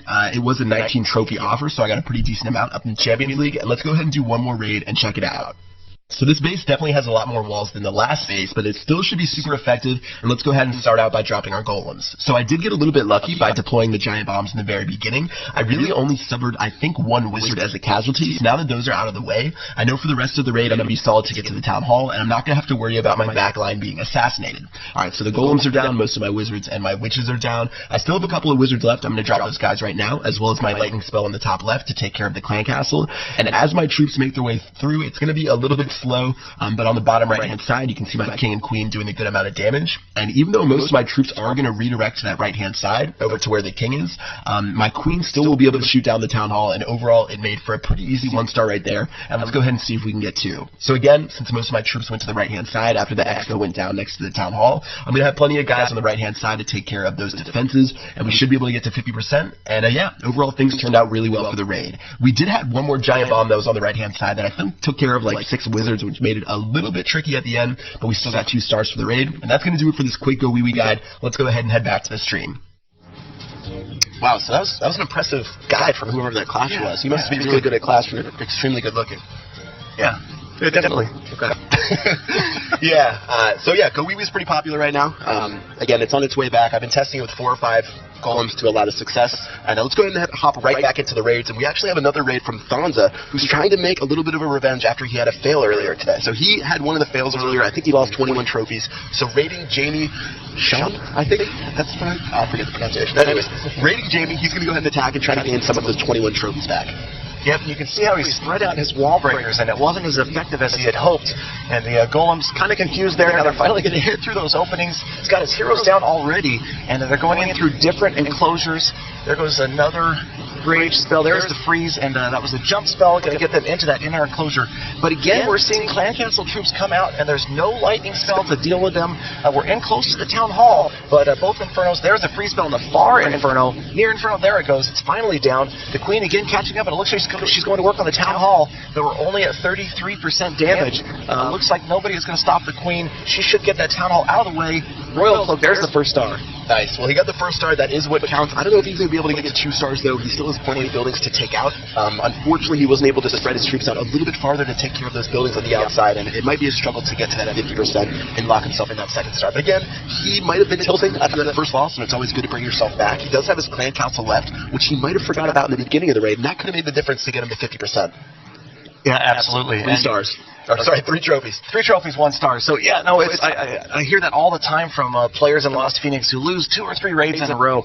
And it is a lot like maybe a poker terminology. When you're tilting, when you lose a raid like that, it's better to take a break, I think, right away, rather than to go back in and I'm going to win those trophies back. It's kind of like somebody at the poker table. I'm going to win these chips back. And it just doesn't work out that well all the time because there's too much emotion involved. And emotion, you got to be able to stay calm. I'm not necessarily professional at staying calm during a raid. I'm quite the tilter. I get pretty bad. I've had times back in my quest to 200, or my quest to the top 200 series where I was doing really well in all my raids, and I was 2 trophies away from the top 200 when I think I dropped, I don't know, I think I forgot my heroes and I lost like 38 trophies, which set me back like a day for raiding. So not very good. Let's go ahead and check out another raid from BJN77 from the Finnish mob, attacking someone from the clan King of Dubai. All right, so you can see all of the balloons, all 11 are down already. So this is going to be that mass, almost spray and pray style of attack. You can see the Clan Castle troops are coming out. The freeze spell, I like the freeze spell, caught some of the Clan Castle troops in air defense and in the front tower. 3rd rage spell right smack in the middle, but those balloons don't have much left, and that was it. Balloons down. Yeah, balloons have gone down. He has 30 minions left, as well as some heroes and 10 archers. So he did bring the archers, which usually is smart. I don't usually bring 10, but if you have around 5 archers to pick off the buildings on the outside, it definitely helps you get to that 50%, especially when you're using air attacks, where you might have destroyed a lot of the defenses in the wake of your balloons. But it is going to be a struggle for him since he went all out. He didn't place his balloons in different spots. He sort of just said, hey, I'm going for the town hall. If I don't make it, I might be a little bit out of luck. And he didn't follow up with enough minions because those are supposed to be doing the damage behind the balloons. Yep, and he ended up having to deploy almost all of his minions in that one spot, and it did take care of it. You saw there was a witch that was still up, a variety of Clan Castle troops, and that's dangerous because you've got troops that are tough against ground units, and you had wizards that could be tough against ground and air. And now we're only at 24% damage. He's got those 20-something heroes, and still quite a few minions left. Luckily for the archers and the heroes as well, the witches out of the way. So that's going to make things a little more simple. There are the archers on the left. They're going to take out the builder's hut. And, they're going to turn against the wall. Those must be mini queens. Well, they came from the queen, so they have to be shooting at those walls. It's sort of in their blood. So they're going to shoot at those walls right there. They will go down eventually since there are no defenses. And sitting at a minute left, he decides this is where he makes his final stand. He's going for these buildings on the bottom right-hand side. All out. There goes the Barbarian King's Iron Fist at 36, 38%. So now we're starting to look like, well, we could pull out 50, but the Queen's going to go off on her own as she is going to get hammered by those defenses off to the left. Oh, this is going to be close. 2 archers and the Queen's Royal Cloak. Right. I think it's going to be tough because he doesn't have any buildings which he can really pick off with his archer that I see on the map right now. He does have this army camp going off on the left-hand side, which should be pretty good. But favorite target. What is with this? Favorite target. If this is not proof, I know the Supercell developers are watching right now. You saw this wall right here, guys. Come on. What are you doing? That was brutal. Oh, the Queen, 47. And those 2 archers on the top left are still working on those walls. And that gold mine is just sitting there calling those archers to destroy it, but they're not going to get to it. If I can get a Kappa spam in the Twitch chat, I would really appreciate it because the archer is definitely, the archer queen and her little archer peons are definitely trolling right now. Final archer goes down, unfortunately not out of range of the defenses, and BJN will be docked for 27 trophies. That's going to be brutal. Yeah. That is going to be brutal. No one wants to see a 27 trophy loss. And the Champions League, if you're getting 3 trophies at a time, sometimes that can be insanely difficult to get back. Yep. And these raids that we're watching have happened recently. I mean, these are going on out there within minutes or so, I would say. So, that could have an effect in the standings right there. We're seeing these raids happen. And again, especially these high-level attacks, it takes so many attacks to make up for one loss like that. When you have a 27-trophy loss, it can literally be hours. Or for these guys at like 4,200, 4,400, that's days. Yeah. That can be days of work. Really depressing. But let's go and get to something that's not depressing, and that's the Twitter questions that you guys have been sending us today. So at Chief Pat, what's the future for Clash in your opinion? Adding content like a Town Hall 11 or adding features like Clan Wars? This was from at Clash Iover or Clash Lover? Or Clash Lover. Wow. Clash Lover. Finnish than he is Clash English. 17. What's wrong with me? I can say Constant Edusei, but I can't say Clash Lover 17. Sometimes it's just that. All right. I think the future of the game, this is a great question. I've talked about this before, and I feel like in 2013, when Clash was sort of new and on the rise, they started going crazy with a lot of content. They brought out the Dark Elixir troops, they brought out the King and the Queen, and they really started to go crazy with the content. But with that, it brought too many upgrades in a short period of time, and I feel like they've really shift their focus to features. So we've seen Clan Wars, we've seen the Village Editor, save base designs. So I think the future of Clash is bringing in things like Clan War tournaments, sort of like this, but taking it to another level. Maybe developing different aspects of Clash, which isn't necessarily new troops and defenses, which of course we all love, and I'm sure we'll get plenty of those as soon as possible. But I think the future of the game is in those new features like Clan Wars, etc. So what do you think about that? I agree. I mean, I think we're going to see, we see smaller updates that come that add features and maybe a trick here and there, and then we see these game-changing updates that come about once a year. And I really think that the Clan XP, the Clan Perks, that was huge. I think that really revitalized a lot of clans. You're going to see a lot more maybe longevity in clans, and especially after we've had a few months to see these clans increase in level, and you can start advertising, recruiting for your clan. We're level 5, we're level 7. That's going to be intense. Seeing these clans that have really pushed, won a lot of wars. But when it comes to Town Hall 11, I kind of went against the flow on that. A lot of people have been saying Town Hall 11 confirmed. Town Hall is going to happen. They thought it was going to happen in this past update. I kind of went out on a limb and said, no, I don't think Town Hall 11 is that close. Maybe at the end of the year, I'm thinking it might happen. But for me, and Supercell programmers are not going to like to hear this because I keep on harping about this. I think that long term, and we're talking about years into the future, because I think this game has years left on it. I think we're going to see, I would like to see personally, a huge update that adds some sort of mass PvE or even a mass PvP where maybe the entire clan can build a massive village, and that village is going to get attacked by another entire clan. Something like that. I just want to put that out there, just in case. Interesting. That's an interesting idea. Very good question. Again, you guys can send us the questions at #LiveClash. And let's go ahead and throw it to another clan spotlight. This one's actually going to be from your back-to-back champions, who are Finlandia.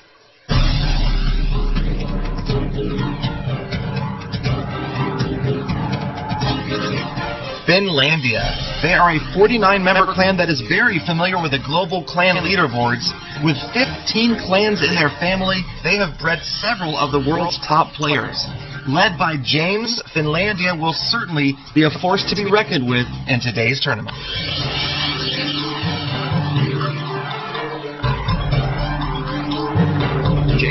Yeah, we spoke to James earlier. Just talked to him a few minutes ago. Good guy. Yeah. And I'd be surprised if Finlandia doesn't make a push. They're a really, really renowned clan. They were personally one of the only clans that I knew coming into Finnish Clash. I'd heard about them before. I know that they had made giant pushes. They were breaking records.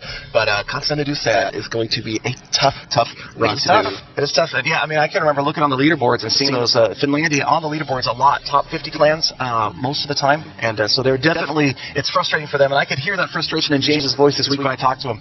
He really wanted them to get that third in a row, that three-peat.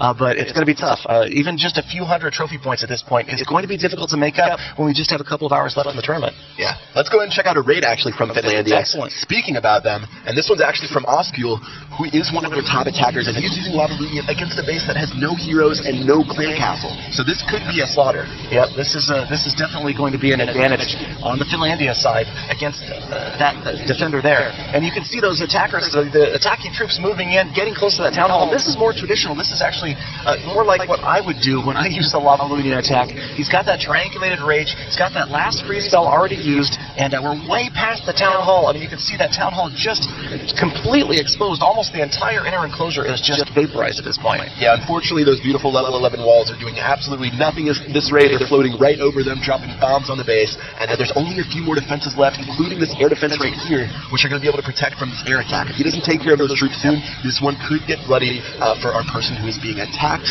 and I will not try to pronounce that name on stream. Now, here come the heroes to the top right enclosure, and you can see once that single enclosure. Oh, here come wall breakers. Let's see if that alters their path. Nope, they're going to focus on getting through the wall. No, the queen's moving.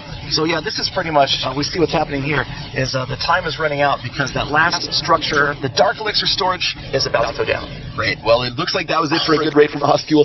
17 trophies, and that one was definitely impressive. So really, really good raid. So we're back. Here we go. We're still, for those of you who just joined us, 6th Finnish Clash ever, but this is the first one that is being hosted at Supercell headquarters here in Helsinki, Finland, and being broadcast live, obviously, because here we are. Yep. My name's Chief Pat. Again, with my friend Galadon, we're bringing you guys some of the best attacks from the Finland clans, as well as some fails. We've seen some really, really good fails today, and let's go ahead and check out the crowd to see what people have going on at the Supercell HQ, because things have been getting a little bit nuts. We've seen a little bit of movement in the leaderboards. There's some of the clanmates. I actually met that guy there earlier who's in the Finnish mob right in front of us. He's a very, very nice guy. We can see if he can put in some work later. You can see all these guys gaming away on their laptop as well as gals. And yeah, those power outlets, again, I can't get over how packed those things must be. Yeah, they're well occupied, that's for sure. And you can see a lot of villages on the screen, a lot of people focusing on trying to push those last-minute trophies. And again, you know, it's not just about winning. It's really about the camaraderie, bringing these clan members together from opposing clans, getting to be in that, share the same space. It's just such a cool event. It's Clash history. It really is. Yeah, a lot of those clans at the very bottom, they know they don't have too much of a chance. Those guys at 30 to 32,000 trophies. So they're just having a lot of fun. They're enjoying the free drinks, the free food. They're just hanging out, you know. Sometimes you can't let that get to your head and just sort of enjoy what you have going on, as well as, again, the top 50 players, even if they are in one of the lower clans, will be invited to Nordic Clash to compete against some of those other countries. So pretty good stuff today. Let's go ahead and check out another raid from Pro Finland. This one's actually from Cool Pool. Hope I got that right. And he's going to be bringing out some dragons for the first time today on this stream. Yeah, we saw James do that earlier from Finlandia, so it'll be interesting to see if this is a similar strategy. James dropped the balloons in the beginning and tried to lure out the clan castle as well as take out some of the defenses, and that's pretty much what we've seen so far. There is a trailing witch hiding down there, at least one, maybe two. That's a mass of archers. No, just one. Looks like one trailing witch. So hopefully Cooley is going to draw the witch out. That's going to be the critical unit again. But also, we see 3 lightning spells, so let's see if he's going to try. No, what are we doing here? Working right, left. It looks like the lightning spell is going to take out the mass archers, but not the witch. So it'll be interesting to see if later on in the raid that makes a difference. Yeah, he's at 10% right now, so things are okay. He's sort of just trying to make a path for his dragons. If you guys have ever used the Super Dragoon strategy, which of course Galadon posted a video for on his channel, sometimes you take care of the buildings on the outside and make a path to those dragons, but instead he says, YOLO, I'm going on the outside, I'm dropping these dragons everywhere, and I'm trying to get to 50% by doing the outside of this base, rather than go to the center with his dragons. Yeah, I mean, I really like this strategy. This is almost mirroring James's attack earlier because he's got that last rage spell left, saving it for that final push. He's got maxed out heroes, 5 wall breakers, and the Mystery Clan Castle. Oh, speaking of Mystery Clan Castle, there they come. Looks like it was a dragon and balloons at the top right of the screen. Again, conserving that rage spell for the absolute last push towards the town hall or towards 50%. Right, he's already at 39%. He has his heroes left, and in general, if you hit 35 to 40%, your heroes, which are level 40, can clean that up for you. So it's more a matter of whether or not he can get to 50% with just his dragons, or even get to the town hall. But he does have the single target Inferno Tower, which has been really, really crucial against these dragons. It's been melting them down. So unfortunately, he's not going to make his way there. And unless he is crazy, he should just be going for these buildings on the bottom left-hand side. I agree. 45%. There are the wall breakers. There's pretty much no chance that he's going to get to the town hall. I think he's going for a Godson. He says, give me that money. I want these swords right here. So he's going to do those with his king and his queen. There isn't a queen nearby, since she is over here. So they should more or less be able to destroy these storages. And then after this goes down, he can wrap it up. So pretty smart idea to destroy the storages before the end of the raid. He is going to have to pay for that with his king and queen's help. But 50%, a successful raid, a pretty good amount of resources, as well as a very solid loot bonus for being in Champions League. So a nice raid from Cool Pool. 14 trophies. 14 trophies. 42 trophy offer. 42 trophy offer at least. We call that a whale in Las Phoenix. That's quite well. What do we have harpooned over here? Yeah, some good stuff from Cool Pool in that raid. Yeah. I like to see that. That was nice to see the use of the dragons and balloons again. We saw earlier from James. And in fact, I think that I'm going to give that a try in the near future. I'm going to go ahead and see how much success I can have there. The dragons are really a Finland special. I've seen a lot of people use it. I've seen the Supercell employees use that firsthand. They're a big fan of them, so I'm not surprised to see it now and there. And let's go ahead and throw one more high-level replay on your guys' screen. So this one's from Fin1 Team Pro. I don't know if we've seen Fin1 Team Pro today. You can look at the top. They have the very intimidating black clan shield just to show that they mean business. And let's see this attack from the very top right. What do you think? Maybe that's Herky? Maybe? I'm not sure, but I probably just murdered that name, but that's the best I can do. But yeah, coming in from the top right, that is a massive assault. He's got everybody coming in together. The lava hound's going down. We got pups, balloons, minions, and it looks like he might have dropped. I wasn't paying that close attention. Both of the freeze spells, yep, almost at the same time. First one wears off, second one wearing off. And you can see the minions and the lava pups. You love to see that when they just demolish that town hall. It's so good. I love right behind the balloons. It is just it is such a cool effect when you got the balloons that are still surviving long enough to smash the town hall, or to get the town hall smashed by the lava pups and minions. And there's the second star. Easy 2-star attack, and those heroes are still in his pocket. Yeah, he's doing a great job this raid. I don't know if he's going to be able to go for 3-star because there is this Inferno Tower right here, which should start melting on those balloons in just a second. He does have these minions and the lava pups over here, which are going to be able to take care of these balloons until the air defense take them out. But seeing as he has the king left, seeing as he has the Inferno Tower left, he might be hard pressed to get to that 100%.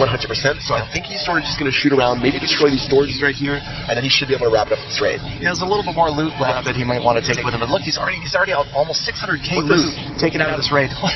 What's this? I don't know. That's a recurring theme in today's stream. The Queen versus Wall. I think the Queen is just rebelling on stream. She knows she's getting some airtime, so she's trying to soak it up by shooting the walls and lasting around as soon as possible. But she's going to take a giant bomb to the face, and she will be going down in just a second. So what do you think? You think if those have been level 40 heroes, this could have been a 3-star? I think it's pretty, multi-target Inferno, I mean. I think he had a chance depending on where he dropped him. I think if he did some small things in this raid just a little bit better, he might have been able to have it. Of course, the builder hut in the corner to waste a little bit more time. And that is a 2-star from Herky from Fin1 T Pro. Getting 9 trophies. Unfortunately, not a whale like we talked about earlier, but a pretty well done attack. And personally, I think he did a good job. He didn't get the 3, but he did very solid, and I'm pretty impressed. Yeah, that's a solid 2-star attack there. And again, you got a lot of loot. It's cost him a little bit of Dark Elixir. You got about 700. But again, a solid attack. It's good to see that. And I think next we're going to move on to another Twitter question for hashtag Live Clash. Yeah, absolutely. Let's go ahead and check out this one from @MattTank12. He said, hashtag Live Clash. What's your most memorable Clash moment? Wow. Okay. Well, thanks for the question, Matt Tank. It's funny. Just I without having thought about this answer ahead of time, really, it was the time that I hit champion on Galadon for the first time. I mean, it was so long ago, but I just remember trying so hard to get there. I think I was the second player in my clan, which at the time was Lost Phoenix, to ever make champion, and it was just such a hard push, and it's such a huge reward. Not only is it a reward as far as achievements and gems, but just personally when you're trying to push to cross over to that champion level for the very first time, that sticks out in my mind as my most memorable moment. Absolutely. I think for me, my most memorable moment would be the 5th clan war I had, which was against Scotland inside of the Clashronauts. And we were losing the war. Again, it was right when Clan Wars had come out, so we were all really, really excited to see what Clan Wars were about. We were doing a great job. We were having some good raids. We actually were up about 20 stars at some point, but since we were all in the U.S. and they were in Scotland, when they woke up, they actually had a 5-star lead going into the last 30 minutes. And we brought it back to 83-83 with 15 seconds left. And our bottom member, I think he might have been the second to last member at Town Hall 9, or Town Hall 8, was Nathan. He went to Best Buy, bought an iTunes gift card so he could gem his Hog Riders back when they were super popular. Went to Best Buy, got his mom to drive him there, upgraded his Hog Riders, got a 3-star, which he needed. He needed all 3 stars to get that additional star, and we won by 1 trophy. Wow. I did a Clan War recap video about that one if you guys want to check it out on YouTube against Scotland. It was my favorite Clan War raid ever, and the chat was just explosive. That's fantastic. We've seen some dramatic ends. Yeah. Shout out to Nathan. Yeah, shout out. Nathan was the guy. He hashtag praise Nathan trended on Twitter that day and on that video, so it was some good stuff. All right, guys, let's go ahead and check out another Clan Spotlight. We have Swami Ben Huckset, who are going to go ahead and take us into the next one, and even with that hard-to-pronounce name, they should be making a mark on this tournament.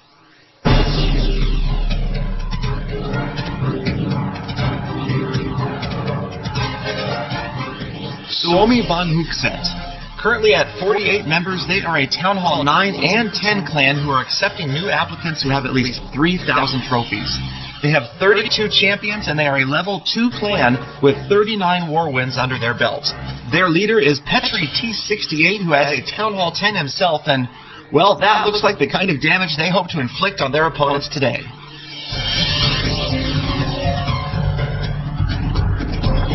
Absolutely. Good stuff. So Van Hookstead, I hope I did okay pronouncing that. I know we've got some three challenging clans to pronounce today. Yeah, you did a great job. We've seen some difficult names. They are in plain letters, though. We can do plain letters. Yeah, that's true. Which is nice. And actually, right now, we're actually going to have our first live attack from Tony. So Tony is part of the Clan Finlandia, again, the back-to-back champions. And Tony's going to go ahead and show us a live battle. So let's go ahead and get Tony on the line with his Tony Android account. Here he is already. So this is interesting. We get to kind of watch it from the first-person perspective of Tony, and you can see that he's only got 235 troop space, and but he's very, very carefully checking and make sure that he's got his army fully trained up. He's got his spells ready. Obviously, he's going to check his clan castle and make sure those heroes are wide awake. Absolutely. He's going to go ahead and have that lava hound inside the clan castle for a total of 3. You can see he only has 4 builder huts. I would suspect that he is not too much of a gem user, so I have to give him some respect for that. And let's go ahead and see him attack some bases. And the rules for this live attack contest is you can only have 5 attacks, so you can only click next. Yeah, 5 next. Or you can only look at 5 bases, pretty much. So you can only look at 5 bases just so we can speed it up a bit. And this first base is actually looking not too shabby at 12 trophies available. Yeah, he's at 35. Oh, he's going right for it. 3,500 trophies. 12 is pretty good, so he didn't want to risk it. So you can see the lava hounds moving in right away, and the balloons and minions real tight right in behind those lava hounds. Yeah, I think he went for a pretty interesting strategy against this base that is really well upgraded. He has maxed out defenses, and by attacking from one side, he says, I'm going to the town hall or I am going home. Yeah, and you notice the angle he took. He's facing both of those Inferno towers at the same time. I usually suggest to come from the bottom left to the top right, where you'd only be facing one. But he's got one of them out of the way. The second one is going to demolish the last of those minions in there, though. Yeah, he's at 44% with those 2 heroes left. Although they are level 10, which could play a part in this raid, I think he should have enough firepower to get into 50% from this raid. So he should get the 1 star unless something goes catastrophically wrong live on Finnish Clash. For sure. I mean, this is really a 2-star raid normally, but then again, with the level 10 heroes, it can really make it tough. Yeah. And I have seen him attack a lot without even using his heroes. He's really confident he'll actually go out there and attack without having them ready. All right. You can see here, Queen far top left. Maybe. Queen. Okay, so the Queen's going for the town hall. I really like that. I think if he had a level 40 Queen and she did not shoot the walls, she would have a chance because she should just log onto it. Yeah, she went straight for it, but unfortunately, I think that she's not going to have enough damage. So she's close. The damage only level 10 though. Yeah. Oh man, right there. Very close. You know, I have to say that was a good raid by Tony. I think that was really good. I'm impressed. Live in front of thousands of players. Maybe after a couple of beers at Finnish Clash, that was really good. I'm impressed. Yeah, that was really impressive. He had maybe just a little bit higher level of a Queen. That should have been a 2-star. So props to Tony, and thank you for that live attack. Yeah, I think that was Supercell sending a message to Tony. Farm level 15. Yeah, farm to level 15. Exactly. Let's go ahead and check out the crowd right now to see what's going on. And they look like they're eating down, chowing down some hot dogs. I could use a hot dog right now. I'm getting pretty hungry up here on the desk. But things are looking good. Those guys are just taking a break, and they're tapping away on their devices so they don't get logged off and lose any trophies for their clan. Power cords in use once again. You can see they've got their clan name and player name on the back of their shirts. Everybody in there, you can see somebody perusing the leaderboards maybe, the clan standings. He's checking out my clan. Oh, is that right? No, I thought I saw lots of astronauts down there. I don't know. Maybe. Well, they're not on the leaderboard list, so we can't find out.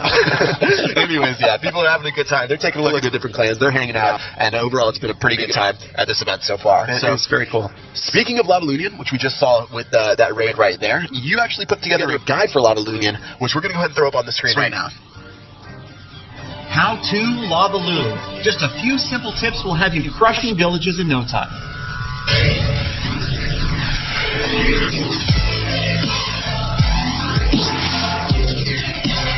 Welcome, fellow Clashers, to a very special episode of Clash of Clans Attacks. Yes, it is How to Lavaloon, some basic tips to get you started on this very effective and popular attack strategy.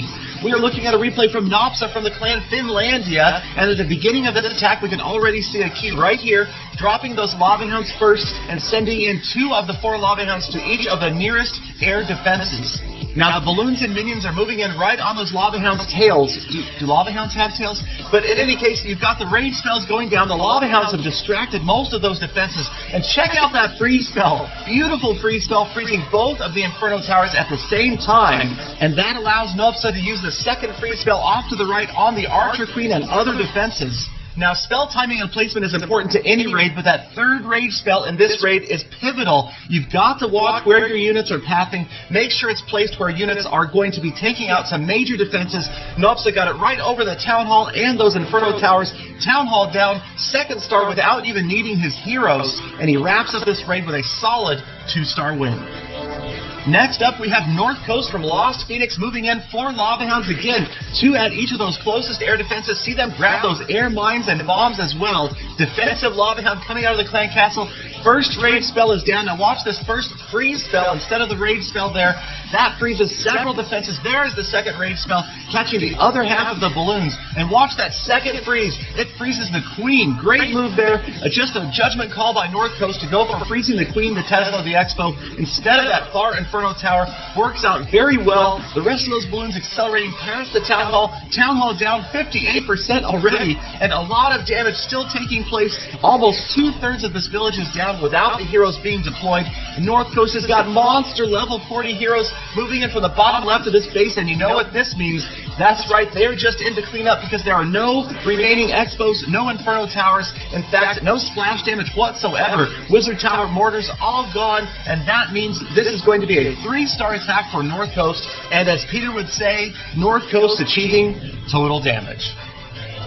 So next up, we have a replay from none other than Yone from the clan Finlandia 3 attacking Tyrael from Lunar Rising, a very talented player and YouTuber as well. And you can see the Lava Hounds are moving in towards those deeply embedded air defenses. And look at the patience that Yone has with these rage spells, waiting until those balloons have moved in a little bit more closely to the Inferno Towers. And there they are, accelerating right in. Again, great freeze spell, double freezing those Inferno Towers. And then the rage spell, again, slightly different placement, but perfectly executed, because it gets both of the Inferno Towers out of the way before they unfreeze. Second freeze spell saved for those far Archer Towers, which again works out well. You can see everything clear to the bottom of this village. 2 stars achieved without even use of the heroes. Minions and lava pups moving in, taking down that town hall. But Yanni's got some big heroes as well, and they're going to move in, clean things up, wipe out this village, and Yanni's going to walk away with another 3-star victory using Lava Lumion.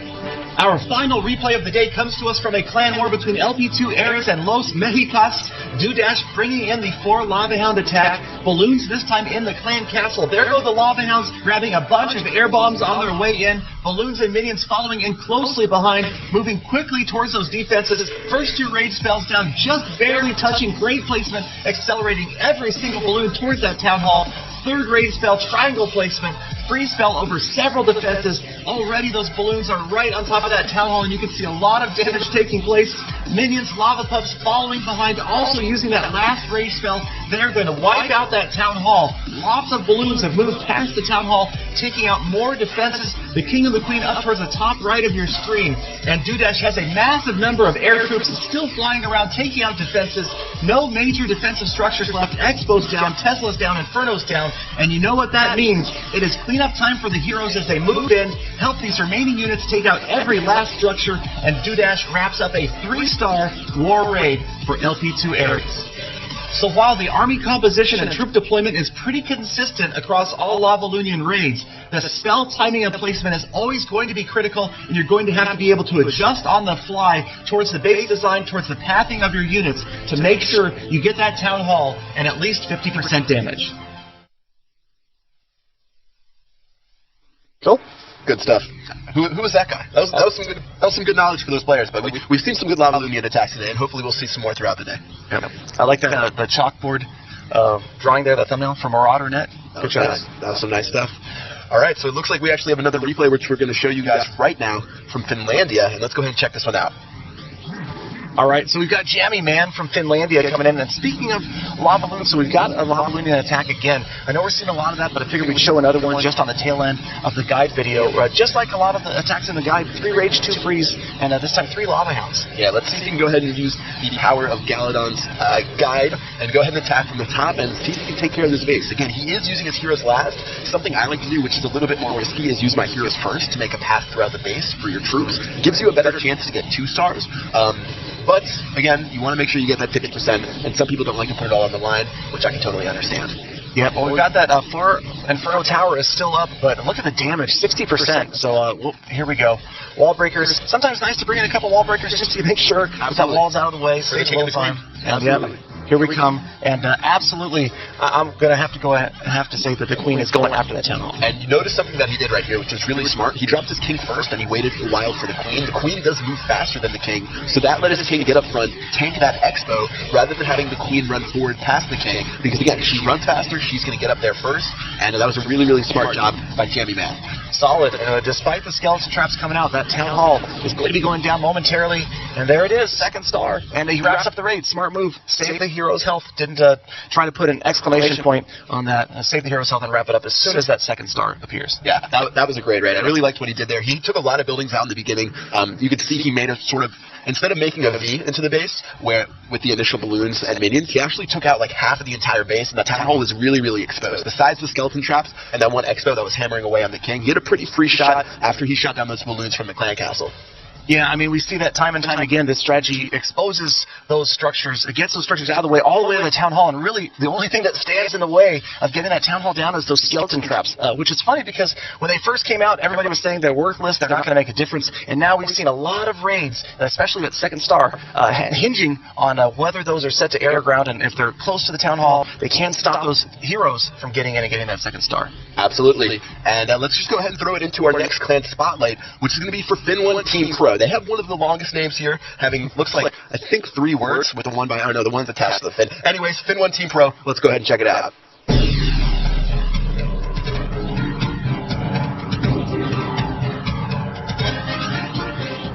Fin1 Team Pro was founded in early 2014, and they're all about easy living and farming it up. They're a little bit more mature of a clan, with a requirement to join being that you're legally able to buy beer. This is their 3rd participation in Finnish Clash, and they're all about breaking previous records from prior tournaments. While they say that they, quote, suck badly, end quote, at Clan Wars, they're ready to prove themselves and have a great time along the way.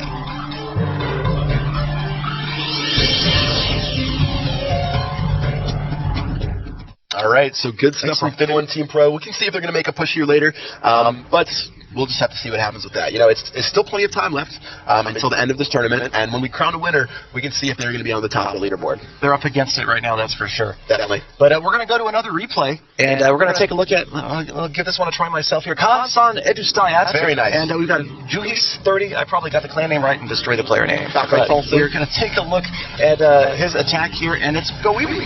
Definitely, it is a Go Wee Wee, one of my favorites from the guide earlier. He is using 5 witches, which I do tend to like when you're not using too many golems, because those witches will keep spawning skeletons to take care of those defenses. So I like what he's doing, and let's see how he drops his troops, but he hasn't dropped his witches yet, which I think is a little bit interesting. Yeah, here they come at the top of the screen behind the queen. He's dropping all 5 at once. Yep, so they're headed in, and it looks like there goes the jump spell. I was waiting for that jump spell, and I like the placement on it, too. We should get all the way into that town hall enclosure, and a big key right there is it opens that right enclosure just in case units need to get over, get that expo out of the way. And there is the giant bomb of doom. We've all seen that before. The giant bomb surrounded by walls, which is pretty interesting, but his own jump spell decided to take him out. He had that jump spell on that compartment with the giant bomb, and wow. He might be in some trouble for this raid. He still has his queen. He still has some balloons and minions, which is a little bit surprising when you're using Go Wee Wee. But we're going to see how this raid turns out. It could be difficult. Queen, town hall, will they meet? Yeah, there it is. Look at that, and she's completely very safe. Nice. You know, she didn't shoot the wall. She didn't go over to the right to try to hang out with that cannon. She did exactly what she was supposed to do. She's going to get that first star, and honestly, that is the first proper use of the queen AI we've seen so far. So shout out to the queen. Sorry for bagging on you. Juhis30 behaved. Yeah, she behaved. So now it really comes down to, can he get the second star? And I like the uses of balloons at this point. Get that wizard tower out of the way. We've got those minions are going to be able to take out a few structures, but that archer tower is going to be an issue right there. So maybe the queen, can she, I don't know. I think the only chance you would have is if there were plenty of buildings on the outside that his minions and archers could shoot at to get those last couple of percentage points. So looking there, he's going to try to drop 2 on the gold mine. Try to only drop one at a time, guys, when you're trying to destroy those buildings. You do see the minion on the very bottom. He's going to go ahead and try to take care of that army camp, but unfortunately, that's not going to give him the amount of buildings he's going to need. I guess that he's going to need about 5 or 6 more to get to that 50%, getting at 1 or 2% at a time. So that is going to do it for Juhis30 from the leading clan, Kansan Edustayat. And still a solid raid, and he still managed to get 1 star for his troubles. See that gem box over there? Oh, that is lightning on the gem box. Maybe that would have made a difference. Lightning in the gem box. I think that's a Peter $17 stack. Yep. I don't know if that would have necessarily worked out, but Ask could have Peter, fought. he would have That would be assisted. pretty cool if you could lightning someone's clan or gem box and steal it. Yeah. It was interesting, though, at the end of that raid, was we saw that elixir pump and those 2 builder sets on either side. Drop a lightning spell on that elixir pump, and there's a chance you're getting 2 or 3, maybe 4% out of that lightning spell there. But he was 44%, so he's had 6% to go. Just wasn't going to happen. Yeah, I think he would have had a chance to get a 50%, but usually when you're in the moment staring at that iPad, it's sort of hard to stay focused. And let's just go ahead and throw it right into another raid. And this one's using one of my favorite army composition, which is 230 archers. So I see a lot of people do this. They usually have a golem inside of a clan castle. This might not be the case with Jorka. JJ Portica. I'm afraid of these. I'm afraid of these attacks. He's only brought 3 spells, 3 lightning spells. He's confident. The little bit I've learned from Tier 1 attacking has come from Spencer, $23. He's like the master of this type of raid. He throws in golems, though. We're looking at this is just going to be a mass archer invasion. Right. And he's just going to be hoping for that 1 star. So I used to use this strategy way back when, I think in 2013, and you'd use a single golem, the rest archers. You would take care of, I think, about 2 mortars, so maybe this mortar here and this mortar here, and then you just try to bully your way to the town hall and hope that your archers don't get shot down, because they can do a ton of damage. You honestly don't need any wall breakers when you have 230 archers just doing a crazy amount of damage. And looking at this base, I think he picked a really good base to attack, because when you use this army composition, it's all about the base that you select. Right, it really is. And, we're seeing finally the clan castle got activated. There are just a couple of archers out of the clan castle. Already 43%. He hasn't used any of the lightning spells, and it doesn't look like he's going to need them. Finally, the heroes 16, 17 coming down. They're going to wrap up, get that 1st star. I don't know, was that, there must have been something else in the clan castle. We just saw a couple of archers come out. 49%. Where is it? Where's that 50%? And the king's on his favorite target. The queen, is she? Okay, she's going to take out the wizard tower. Okay. That's going to get us to start right there. 10 trophies, so that means it was a very nice offer of around 30 trophies. Good stuff. And again, that's one of the cheapest army compositions that gets trained up really quickly. And another benefit is that you can just donate those archers anytime you want. So really, really good stuff there. Yeah, I'm a little bit surprised to see it at champion level, because it's not that versatile of an army. You can't go out and just attack any base with 200 and something archers. You're really looking for specific bases that you're going to 1 star. And when you're at champion level, you're not usually farming. You see it from time to time. You see people farm at champion, but especially right now, these guys are pushing for trophies. You come across this huge offer that's not conducive to an archer attack, and you have to next it. That's got to be painful. And so here we are. We're about an hour and a half in to the live stream, the live event, Clash, Finnish Clash, the 6th Finnish Clash, 11 of the top Finnish Clash clans. Clash clans. That's a tongue twister. Yep.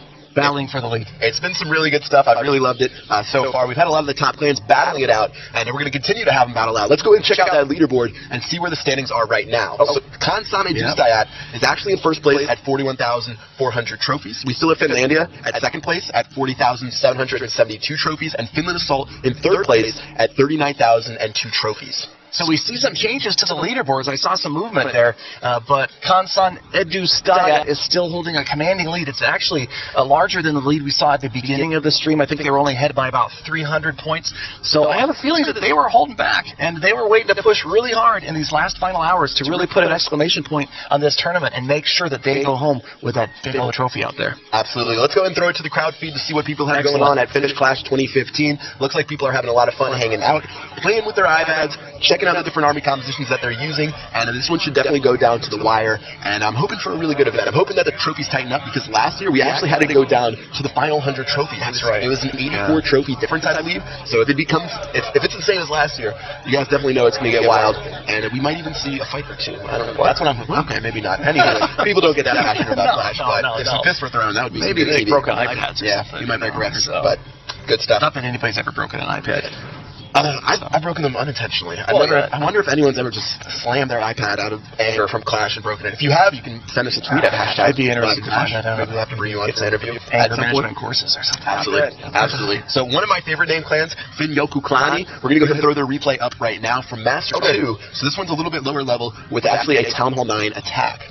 Yeah, and you can see just by looking at those troops at the bottom that they are not maxed out level troops. The black number, you don't have that little blazing flame over the troop number. And so it is, we got a whole mess of giants and 3 heal spells. So this will be interesting to watch the heal spells in action here, see if those giants are properly used. I have to admit, I'm not an expert on the use of giants, but he's moving in and they're all massed together. I know sometimes that's what, when Pat and I were just talking about this the other day, that sometimes it's better not to have all those giants in one spot spot like that. And we've got the Barbarians behind. They're going to clear out some of the surrounding structures. Wizards out of the clan castle. Look at that giant pile of giants. They're doing great. Man, they're doing pretty well so far. You know, he's actually using a different variation of the giant healer strategy. Rather than bringing the healer, he's just going to be using those heal spells. And you know, this is pretty effective against Town Hall 9 because you don't have the multi-targeted Inferno Towers, which are going to be make it so your troops can't be healed. Because again, if your troops are being attacked by the multi-targeted Inferno Towers, they are ineffective, or they're immune to getting healed.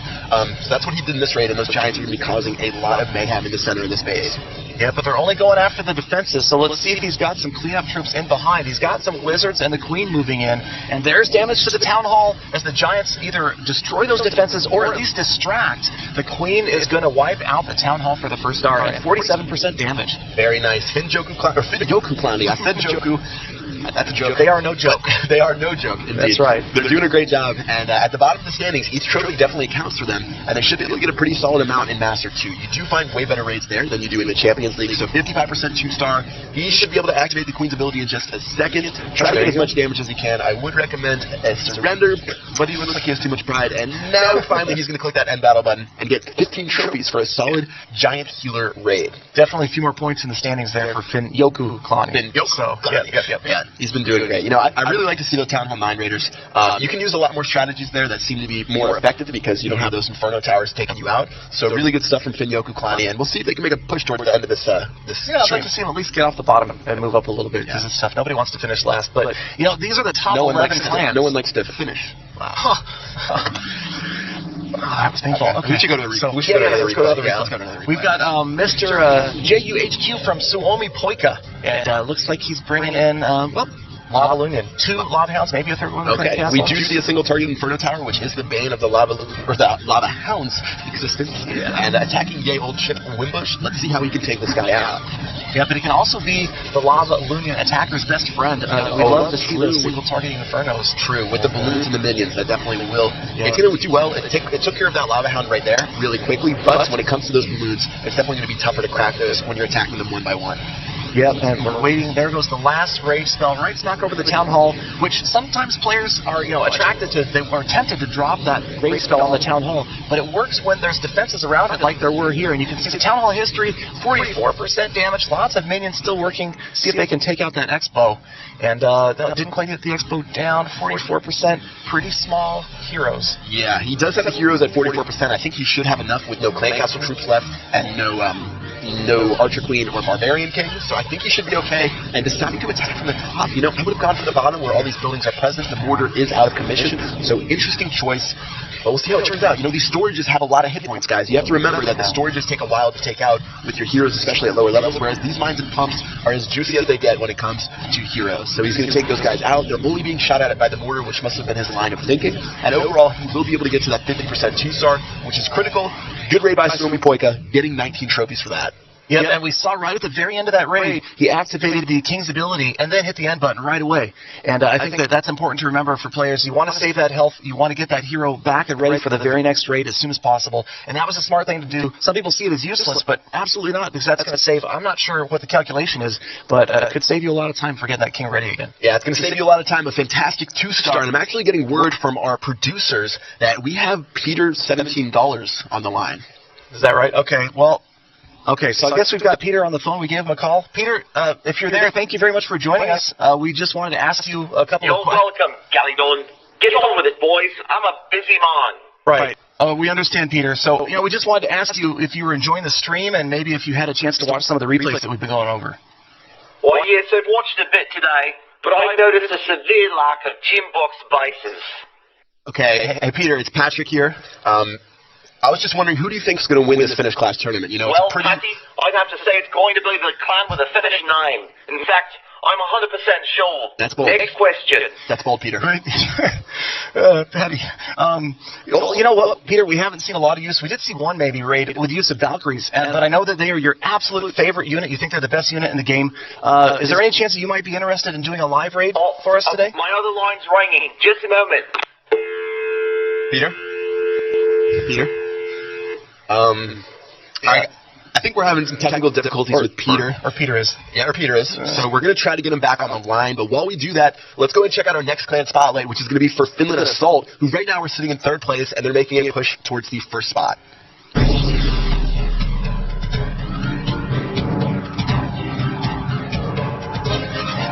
Finland Assault should definitely be a top contender at Finnish Clash. They're a 4-clan powerhouse filled with over 150 players around the ages of 18 to 55. They call themselves Finland Assault because they show up first when you search for Finland, and they're self-described as laid-back players who focus on grooming clashers from as early as Town Hall 4. You'll occasionally see them at the global top 100 when they push, and it'll be interesting to see how they close out this tournament.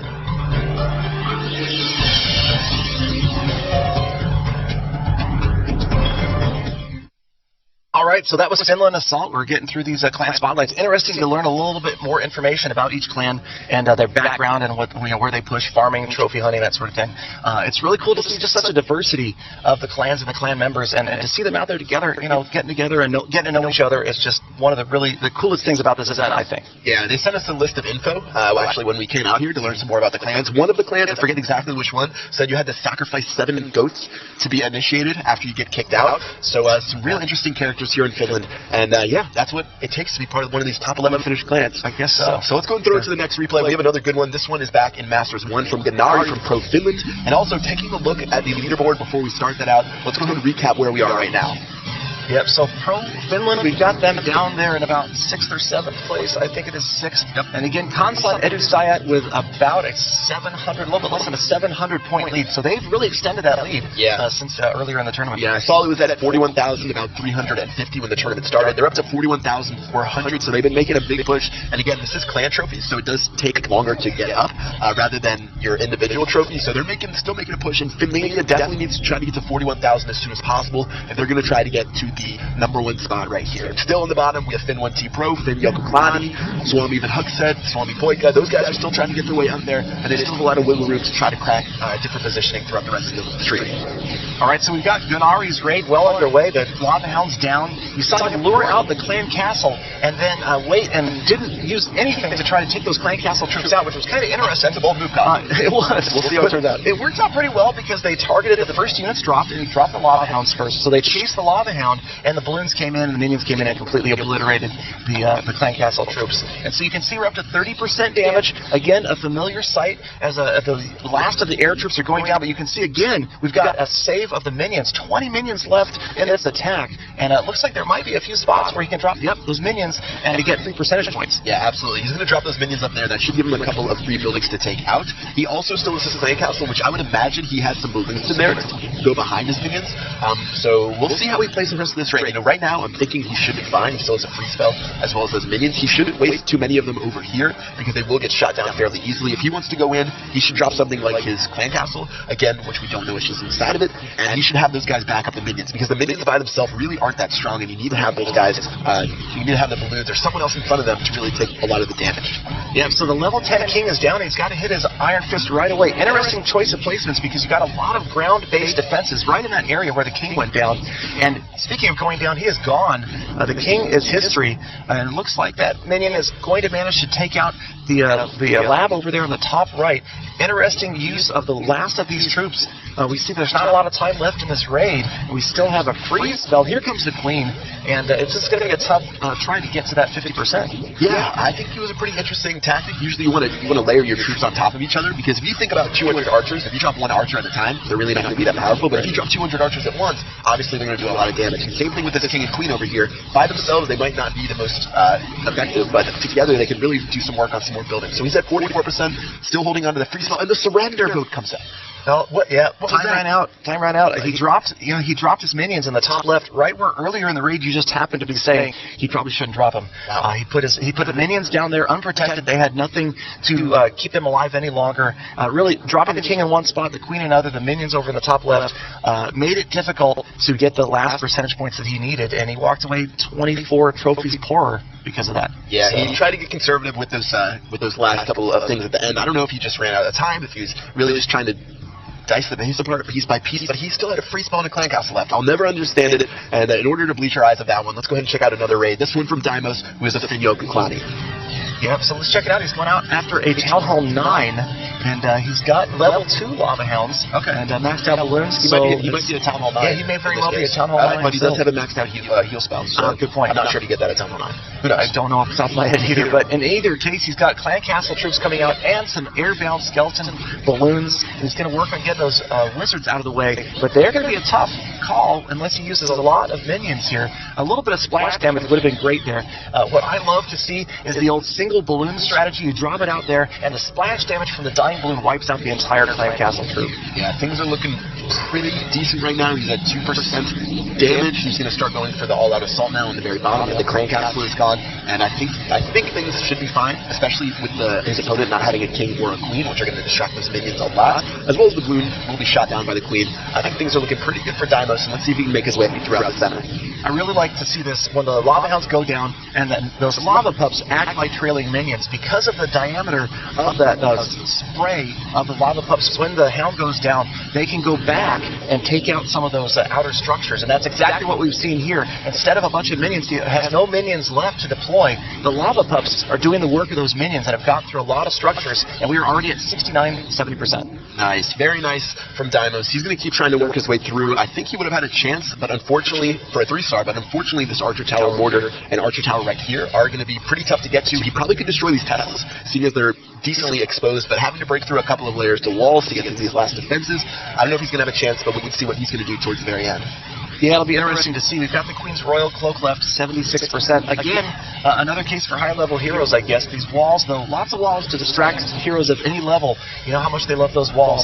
The Queen's going to take out that last Tesla, and that's going to wrap up the raid. 80%, though, 9 trophies. Yeah, very smart idea by ending the raid right there. He knew he wasn't going to get the 3 stars, so he let his Queen live another day with almost full health right there. So a pretty solid raid from Deimos, and I think that one went pretty much to the book. Yeah, I think so. I mean, that's kind of what we've been talking about. You're leading with the Lava Hounds, effective way of dealing with the Clan Castle. There's so many different strategies that can be used to effectively take the Clan Castle out of the picture, and we saw one there.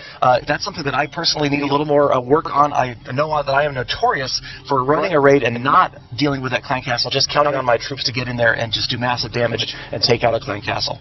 Very nice. All right, let's go ahead and throw it to another raid right here. This one's going to be from Fin1 Team Pro. Like we mentioned earlier, I think they are on the very bottom. Yep, they're at second to last place, so every trophy's going to count for them. And let's see how many that our friend right here can pull out by attacking the Rubert from the Elite Spartans.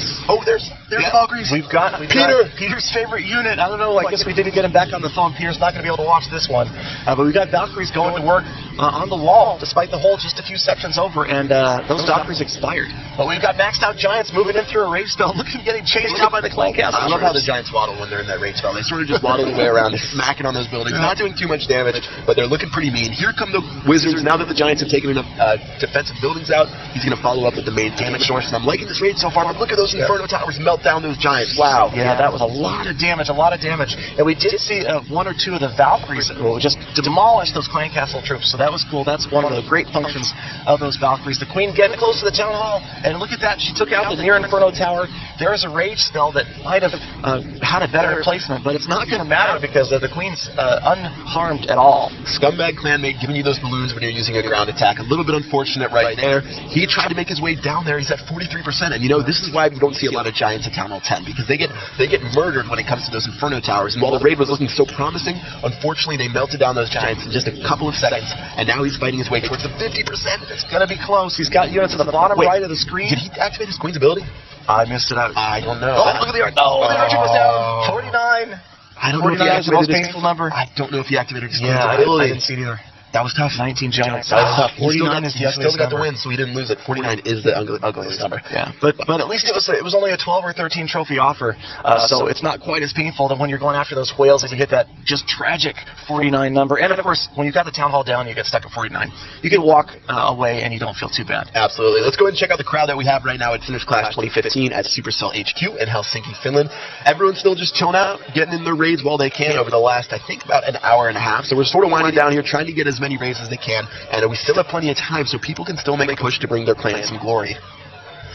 Yep, we've still got a lot of people out there, and we've got a lot of time left. I mean, there's plenty of time to make up, and it's one of those things where it's the camaraderie. It's not necessarily who's going to win. It's more just getting together as clashers, Finnish clashers, getting to know each other, getting to meet each other, and that's the thing that I really like about this tournament. I had a chance to get out there on the floor and meet some of the players earlier, and they're just so friendly, so happy to be here, and it's just neat to see. Again, this was something that was organized by the players, and it's about the players. It really is. Absolutely, and right now they're all chasing Kansan. Constant Edustayat. Edustayat. They're chasing Constant Edustayat right now. And speaking of Constant Edustayat, we've got a raid on the screen right now, which is from one of their attackers, Ani, and he's going to go ahead and go in against Air, who's from Nakamat CK. I think I've heard of that claim before, so this might be a pretty high-level attack. I mean, just again and again and again, we're seeing that this, it's funny because we're seeing what the Finnish specialty is, and it's really these air attacks. And maybe I don't know if they're representative of worldwide clashers, but it's just a massive number of the balloons and minions because it is a faster trained army. And you can see we're already up to 23, 26, 29% outside Town Hall. Again, something that we see a lot of at higher trophy levels. Players hoping to get taken for just one quick star and getting left alone. But Ani is going for it. He's going for the 2-star, and it looks like it's going to happen. We've got balloons coming out of that clan castle, but I don't think they're going to be enough to stop. Maybe I spoke too soon. Yeah, I think that he's going to be able to have his way with this base. If you're one of the opposing clans, you're definitely not liking what you're seeing right now. Constant Edustayat taking out another base, getting a 50% 2-star, and we're going to see how many trophies he got, because honestly, I think this might have been a pretty well-cupped offer, seeing as I think he might have been pretty high up there in the trophy count. So as they go ahead and wrap it up, the King and Queen doing as much as they can towards the end of the raid. After he goes down, 19 trophies. That's a pretty significant loss for our defender. So it's a pretty about a 30 trophy offer. Yeah, that was about a 30 trophy offer. Good stuff. And once again, we're going to go ahead and check out what you guys are saying using the hashtag #LiveClash on Twitter. So let's go ahead and check out the question we have, and you can go ahead and read it out. Hey, we've got one for you from Toothface31619. You make me read this one. He says, Chief Matt, where are the freaking single-player maps? All right, guys. It's time to just put it all out there. Let's go ahead and bring it back to the camera. We're rolling up the sleeves. Oh, boy. Clash of Clans. We need to have new single-player maps. Since the game has come out, we haven't had them updated. We had them updated once, but right now, they haven't been updated since Town Hall 10 came out. We don't have any Inferno Towers in our single-player maps. We don't have any Expos in our single-player maps. And most importantly, I promised that if we don't get new maps by June, that I would post a My Little Pony gameplay on my YouTube channel. So please, new single-player maps for the sake of me and my channel. More players want to see it. And thank you for tweeting that in. Who was it? Two-Face, I think? Two-Face and a whole bunch of numbers. Exactly. Thanks for tweeting that in, because it's an important thing for the Clash of Clans community. I know that more than just myself want to see that. So hopefully we'll see that in the game sometime soon. I agree. It's funny because it's not something that I've heard that much of myself, like say in my side of comments in the Twitter community and that sort of thing. I don't hear that much asking for single-player maps to be expanded. But now that I've really heard people talking about it while I've been here, it seems like a great idea. It's just common sense. And I hate to grind it into Supercell, but it's time. It really is. Oh, I don't hate to grind it into Supercell. They should do it.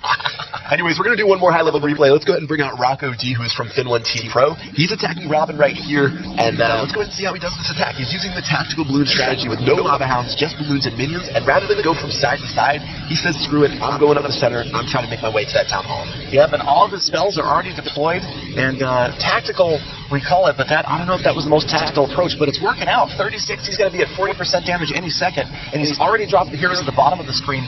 It really looks like all of those units moving in should be very close to 50%, but two multi-targeting Infernos, not multi-targeting Teslas, multi-targeting Infernos, doing a lot of damage, and here come the heroes. We're close to 50%. Yeah, I think it's going to be just to 50%, unless the Queen's AI messes them up. No, the Queen's going to shoot down that Tesla. Luckily, this Queen did not get aggravated, or things could have gotten a little bit dicey for our friend Rocco here, but he will get to the 50%. Skeleton traps are popping up, and again, I think he was fortunate to get to that 50 after that last pair of skeleton traps, and the Queen did not get aggroed. So a good 50% for Finland Team Pro. They need as many trophies as they can if they're going to get out of the cellar, and that was just a solid raid from Rocco. That it turned out pretty fortunate for him. Yeah, it really was. And again, it's interesting to see right at the end of that raid, something that I see a lot of is the use of the Queen's Royal Cloak. Right as she's closing in on the Town Hall, you've got those skeleton traps that are getting triggered. And if you use the Queen's Royal Cloak before the skeletons that have aggravated her, she's going to stay on target. She'll stay on that Town Hall a few seconds longer. And sometimes, if the Town Hall already has damage, or if the Queen is higher level, she's going to have time to eradicate that Town Hall before she gets distracted and goes after those skeleton trap troops. Things are going pretty well so far. We have about an hour and a half left for our friendly raiders to get their trophies, so we're hoping that goes pretty well for them. We're hoping to see some more good attacks, trying to see some good 3-stars. We've seen some solid 2-stars. I don't know if we've seen a 3-star yet today. Maybe on the lower level town halls. Yeah, maybe on one. But again, if you guys didn't know already, or you just tuned in, we have the top 11 Finnish clans competing for glory to see who can get the most clan trophies, and the top 50 members from Finland will be competing in the Order Clash later this year. So really, really exciting stuff. I'm actually pretty stoked for it. And we actually have another clan spotlight. Yep, we're looking at the leaders right now, Constant Edustayat, and here comes their clan spotlight.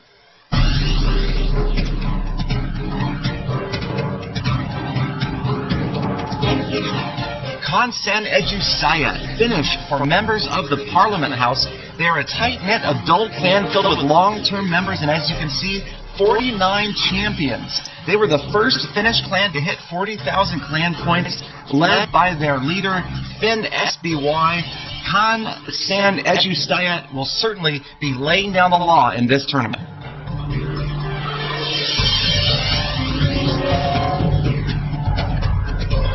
Kansan Ejusaya is going to be very, very hard to catch in this tournament. They're still pushing their lead right now. It's at about 41,400 trophies, and we'll see if people can catch up to them. Did you notice in that clan spotlight, whoever did that said led by their leader? That was a great use of verbiage. Led by their leader. Led by the leader. Unique. I would think that a leader would lead. Let's throw another replay on the screen right now. Let's check out another replay. We've got Fonza from Finnish Mob. Didn't we see him earlier? Third appearance today. He had a fail. Yeah, he had a fail where he lost 21. He had a victory where I think he got about 6. Yep, he got a 1-star. So let's see if we can bring it back even more. And if he can get a 2-star in this base, things would definitely bode really well. Yeah, this would be a full redemption if this were a 2-star. And he's bringing in the Go Wipe army. He's got 20 wizards coming in here. And he's got a big spread of wizards. You can see the 3 golems going out pretty well spread out. And so they're going to protect those wizards a little bit. But when you don't get the golems in through the enclosures, they don't do as good of a job protecting the wizards once the wizards take out that outer line of structures. And so you can see a bunch of wizards bunching up, again, with a repetition, at the top of your screen, but you've got that rage spell accelerating them in there, and you really want to see those golems tank for those wizards whenever possible. You see the P.E.K.K.A moving in. Jump spell just now going down.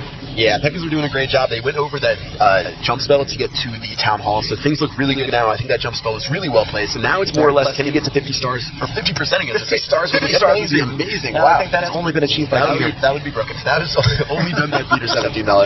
Let's see if we can get to 50% throughout the rest of the day. That town hall got demolished, and you saw that rage spell. We're struggling for 50%. That was a bit of a questionable rage spell because you can see where the queen advanced right out of that rage spell. And despite the fact that, yes, the queen may be your highest single damage unit, to rage that entire group of wizards probably would have been wiser. But again, it's going to be a non-issue, I think.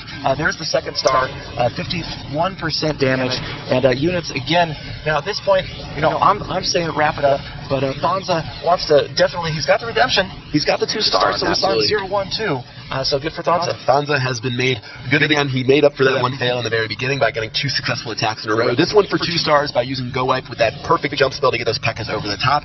And we can pretty much just fast forward through the end because unfortunately that wizard is not going to be able to do too much else. Take out like 3 more structures on his own, it looks like. Smack on those barracks right there, and then the Fonza's going to get sick of it with the Expo taking him out. So 8 trophies for Fonza, almost making up those 21 that he lost earlier. But yeah, good stuff from him. He went from 0-star fail to a 1-star victory all the way to a 2-star victory. So maybe next time we see Fonza, he'll have a 3-star using that same Go Wipe attack. Full to complete a 3-star. He needs to have the cycle, For sure. So good raids by Fonza. We've had some good stuff here. We've had some fails. Again, Fonza had one. We have some good victories. Let's go ahead and try to see another one to see if this one is going to be a victory or a fail. And this one's Antti 13 from Finland. Yes, and look at this troop composition, this army composition. We've got 8 Hog Riders, 7 Dragons. You've got Minions. You've got a Lava Hound. This is going to be interesting. This is completely different than anything we've seen so far tonight.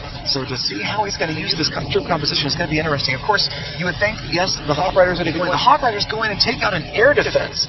Very cool. I would have guessed they're going after the Clan Castle lure, but no, they went out and took out that air defense. And now here come the Dragons from the far left, and there is a Lava Hound that's going to help protect the Dragons. That's awesome. Really cool use of the Hog Riders in the beginning.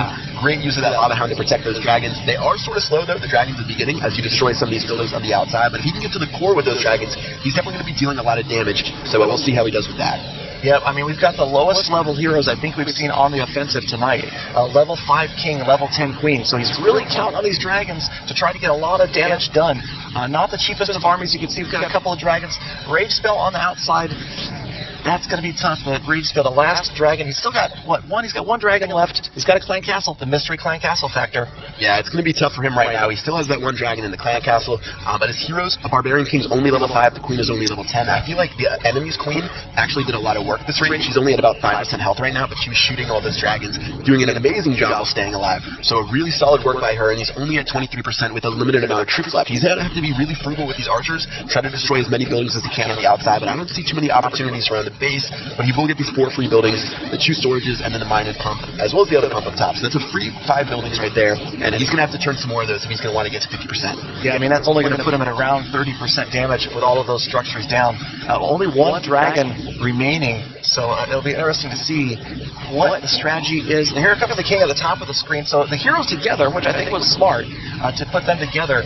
From the top, here come the minions. Oh, they got wiped out quickly by some of those air bombs, air mines. I always get those two confused. Absolutely. You know, I think it was smart attacking from the top right, because if you look on the bottom right, the Barbarian King is patrolling, looking extra mean at level, I think, 17. So it would have been tough to go ahead and attack through the bottom right. So he's trying to avoid those guys by attacking through the top. But unfortunately, who knows if he's going to have enough damage. He does have that dragon left, though. I think he's done a pretty memorable job. He had 23% with only having a dragon and a couple of troops left, and he's parlayed that all the way up to 44%, 45%, and he might even get more, and he's jumping that final dragon. 45, 46. Oh, he had the freeze spell left. I didn't even notice he had that freeze spell left. Really bold placement by that dragon. Just missed the single target Inferno, though. Great job.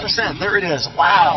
What a save. That was fun to watch. That was quite a save. 4 trophies for that raid, which means he probably would have lost around 30 if that one went to a fail. So really impressive stuff. That would have been costly. Way worse. You know, I thought he was in a lot of trouble when he was at 23%, only had that dragon left, but he turned those archers and those minions, pretty much 1 troop equaled 1 building for him throughout that raid, at least in the middle portion of that raid. So things sort of turned around for him, and I think he did a fantastic job right there. So the dragon on the top left, I was a little bit worried that dragon would get shot down by the single targeted Inferno Tower. That's because the queen had just been shot down at that point, but he had that free spell, which turned out to be really clutch, and he didn't waste that earlier by panicking. So a great job from Monty right there. Yep. You know, he was really had a lot of damage to get through, to get the 50%, and to us, it kind of looked like maybe he didn't have that great of a chance, but that is a great thing about Clash and these attacks is if you're patient, you don't panic, you don't get frustrated, you can hit the long shot sometimes, and I kind of feel like that's what happened there. Absolutely. We have another raid from one of his clanmates, though, that we're going to show you right now. Again, from the same clan, Finland, with a 3P1XX is going to attack someone from Swami Van Huxet. He's attacking another Finnish clan. Finns versus Finns. Our first Finn on Finn in action today. This is amazing. We're going to go ahead and see how it works out.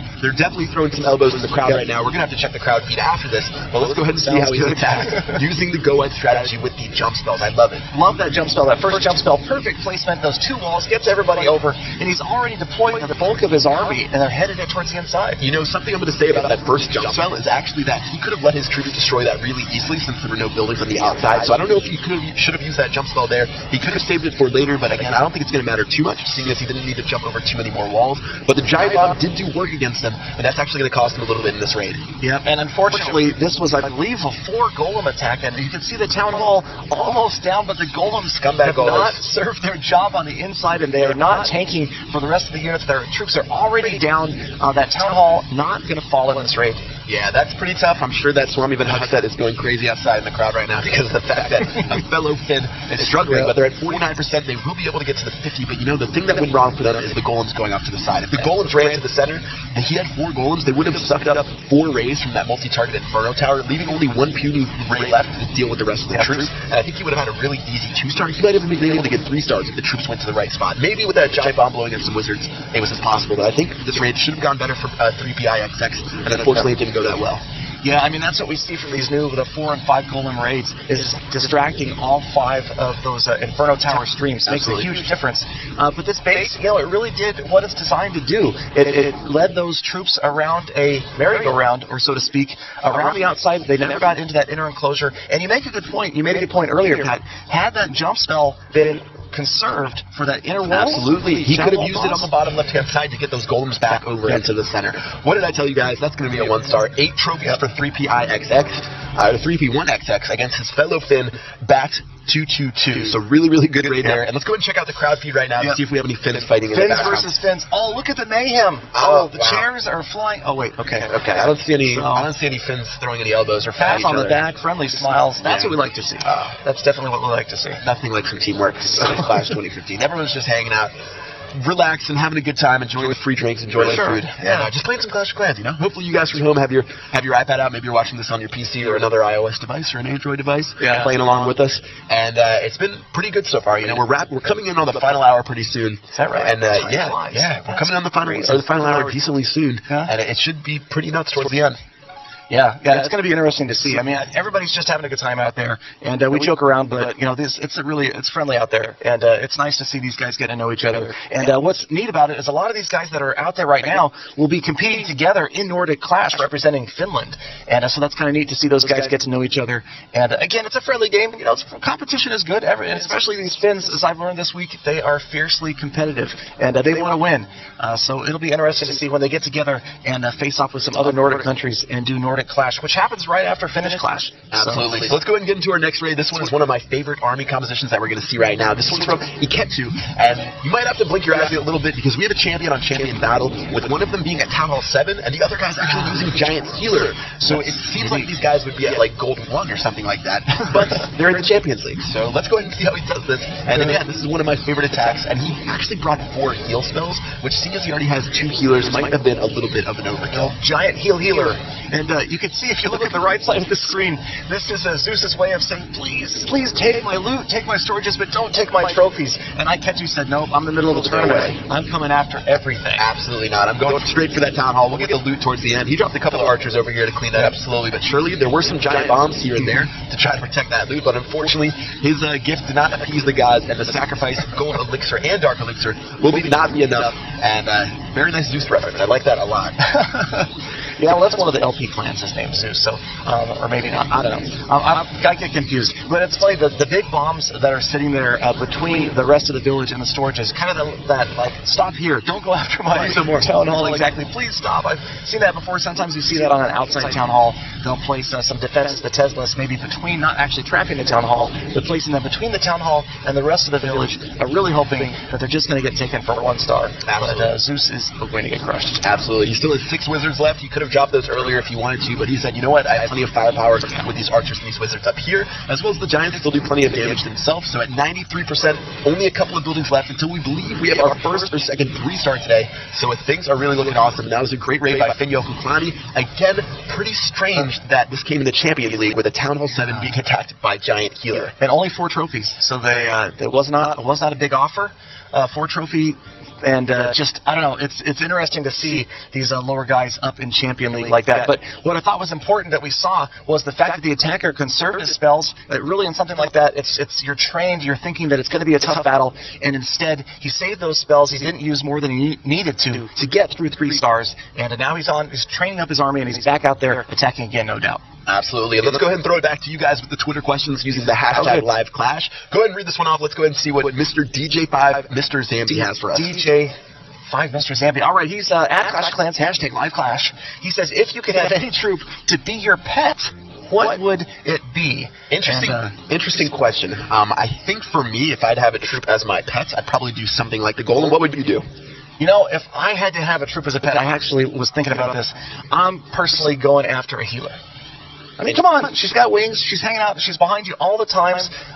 Personally, I don't see a lot of air defenses where I live. So I'm thinking a healer constantly around me. I mean, like you get a minor head cold or you get something serious. I mean, imagine you trip the curb, break your ankle, and she's right there. Boom, you're healed. You're back on your way. I'm taking the healer. Pretty good stuff. We saw some healers in that last raid. Unfortunately, they got shot down towards the middle. But let's go and throw it to the next raid. This one's from C Pounder from Swami Poika. Go ahead and check it out. All right, so it looks like we're back to balloons and minions once again. 10 archers, and let's get this raid underway. 1 heal spell, 4 rage spells, and you can see we've got a queen and no king.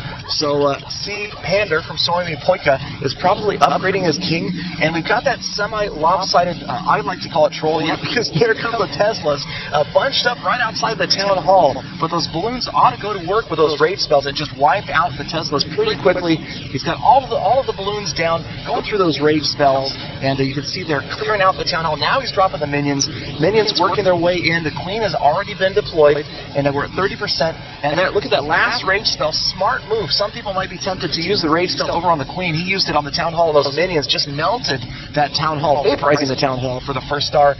45% damage, and the minions the queen went down. We're at 46%. This is going to be tight for that 2nd star, but we've got minions that are not being touched over here. The heal spell, the rage raid spell, not going to make a difference. But if you take a look over here, we have nothing anywhere near these units right here that are going to stop them. Look at that. Those minions must just barely be out of the way of that expo right here. That radius has to be just right on the edge. And as they move in, there goes the expo, taking out those minions. But 2 stars, great attack. Definitely. 52%. Nothing to sneeze at. Let's go ahead and see what he is going to get as far as the trophies go. Looks like he has a minute and 36 left in this race. Let's go ahead and fast forward as he lets those archers shoot down those last couple of storages. And, 54% 2-star. Pretty solid stuff. Yeah, that's saying, let me take a little more loot, let me pay for the next raid. And, boy, that's a long time to let that archer shoot and get through that wall. He's just trying to get paid over there. Yeah, so. well, once again, though, behaving like the queen. She's going after the wall when she could easily be wiping out that gold storage. She's going to get to it, but time's going to run out. And there we go, 2 stars, 10 trophies. 10 trophies for that. Let the archer do as much as she could towards the end of that raid. And really good stuff from Sea Panda. And I like what he did there. I like what he did. I mean, unlike ending the raid early to save the hero's health, if you just got little ground troops like that and they've already been deployed, of course it makes sense. If there's any storages nearby, if there's any loot to be had, let's let the raid play out. Let's get as much loot as we possibly can. And so that's exactly what we saw there. And that was smart. I mean, there's no reason we're not in a rush, unless maybe the trophy count was super close and he wanted to get on to the next raid and try to accumulate as many trophies as he could. Absolutely. Let's go ahead and do one more raid before we take our next break. This one's going to be from Romeo from Fin1 Team Pro. We've been seeing a lot of raids from those guys lately. They're trying to make a late push as quickly as they can. They're only 700 trophies back. The Swami even Hug set. And he's going to start out by taking care of this free town hall on the very bottom by using his minions right here. Yeah, so an outside town hall at Masters 2, not something that you see that often. Doesn't necessarily work that well at Town Hall 2, and it doesn't look like it's going to work in this example because what is this troop composition? 4 golems and 42 minions? Wow, this is going to be unique. This sounds like an attack that somebody would suggest on my YouTube comments. Let's go with golems and minions. So it'll be interesting to see where we go the last 2 minutes of this raid. Yeah, it's going to be pretty interesting. The golems do cover up a lot of damage for you, but unfortunately they cannot protect you from those air defense. So he's going to be doing the best he can with those golems. They'll be protecting those wizards fully, but the minions might be getting shot down since he is using a lot of those. He has 36 left, and let's see what he does for the rest of the raid. So 5%, he's slowly but surely taking care of these buildings on the outside before he decides where he wants to attack from. This expo will be doing work, and he's sort of going to have to decide where he wants to attack from soon to get those golems down. Yeah, that's a tough setup. You've got those expos placed pretty far to the exterior, and the Inferno Towers as well, probably because we saw the Town Hall on the outside. It's not as critical to protect against Town Hall, getting to that center. Now he's trying more to protect against 50%, and it's a pretty effective layout just for that. Yeah, pretty much. It's going to be tough. He has no jump spells. He's actually using spells for a balloon minion composition. So he has 3 raid spells, 2 free spells. Pretty interesting that he would bring those when he has golems and wizards, which of course need to navigate through a couple of layers of walls, at least 1. So he's just picking apart this base piece by piece, and I have a feeling that we're actually going to be seeing these golems drop pretty soon. Yeah, and it's going to be tough because, like you said, no jump spells, also no wall breakers. Maybe the wizards are going to try to help those golems get through the wall. They're tough. They can take a ton of damage, but they just deal out so little damage in return that sometimes it can be brutal to have a golem stuck up against a higher level wall. Now, he's dropped some wizards down here at the bottom left, but those archer towers, you've got to remember, much longer range than, say, wizard towers. Yeah, and they're going to reach out and touch you. No golem to back those wizards up. Unfortunately, they will be squashed. This mortar up here is going to squash these wizards. Honestly, I just don't know what's happening on this raid. Romeo, how could you, Romeo? Where art thou, Romeo? Yep. But where art thou, golems, Romeo? It was a safe 1-star, and it looks like that's as much as he's going to get. He did get about 100K each in loot, so it's I don't know. Very interesting. Well, but he didn't use the golems, so he saved that. He saved the golems. Maybe he didn't think he had a chance of getting to 50%, so would have just dropped the wizards around the base. I'm not sure. Maybe he was just trying to take care of those mines and pumps as much as he could. But good stuff from Romeo. Yep. Got the Town Hall that was free on the outside. He does get a nice loot bonus up at Master 1, I believe somewhere around 100,000 of each. So really, really good stuff from him. Yeah, that was an interesting raid to see, and it's fun to watch all these different raids and see such different strategies. We're not seeing the same thing over and over again, although we are seeing a lot of use of Lava Lunion and balloons and minions. It's nice to see some very different raids out there, and we never know what to expect when we're watching one of these raids. We haven't seen it before you guys have seen it, so we're just trying to predict what's going to happen, and we don't know. He saved his golems, so good for him. Absolutely, and while we're taking a break, we're going to go ahead and throw it to another clan spotlight with Finland with a 1, and we can see what they're going to do when it comes to this tournament.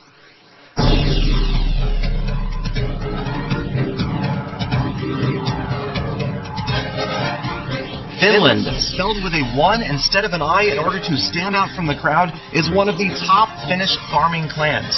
Their family of clans includes Finland Ice, Finland Snow, Finland Relax, and Finland War, all spelled with a 1. Their leader is Swang, and this standout clan will certainly be striving for the #1 spot.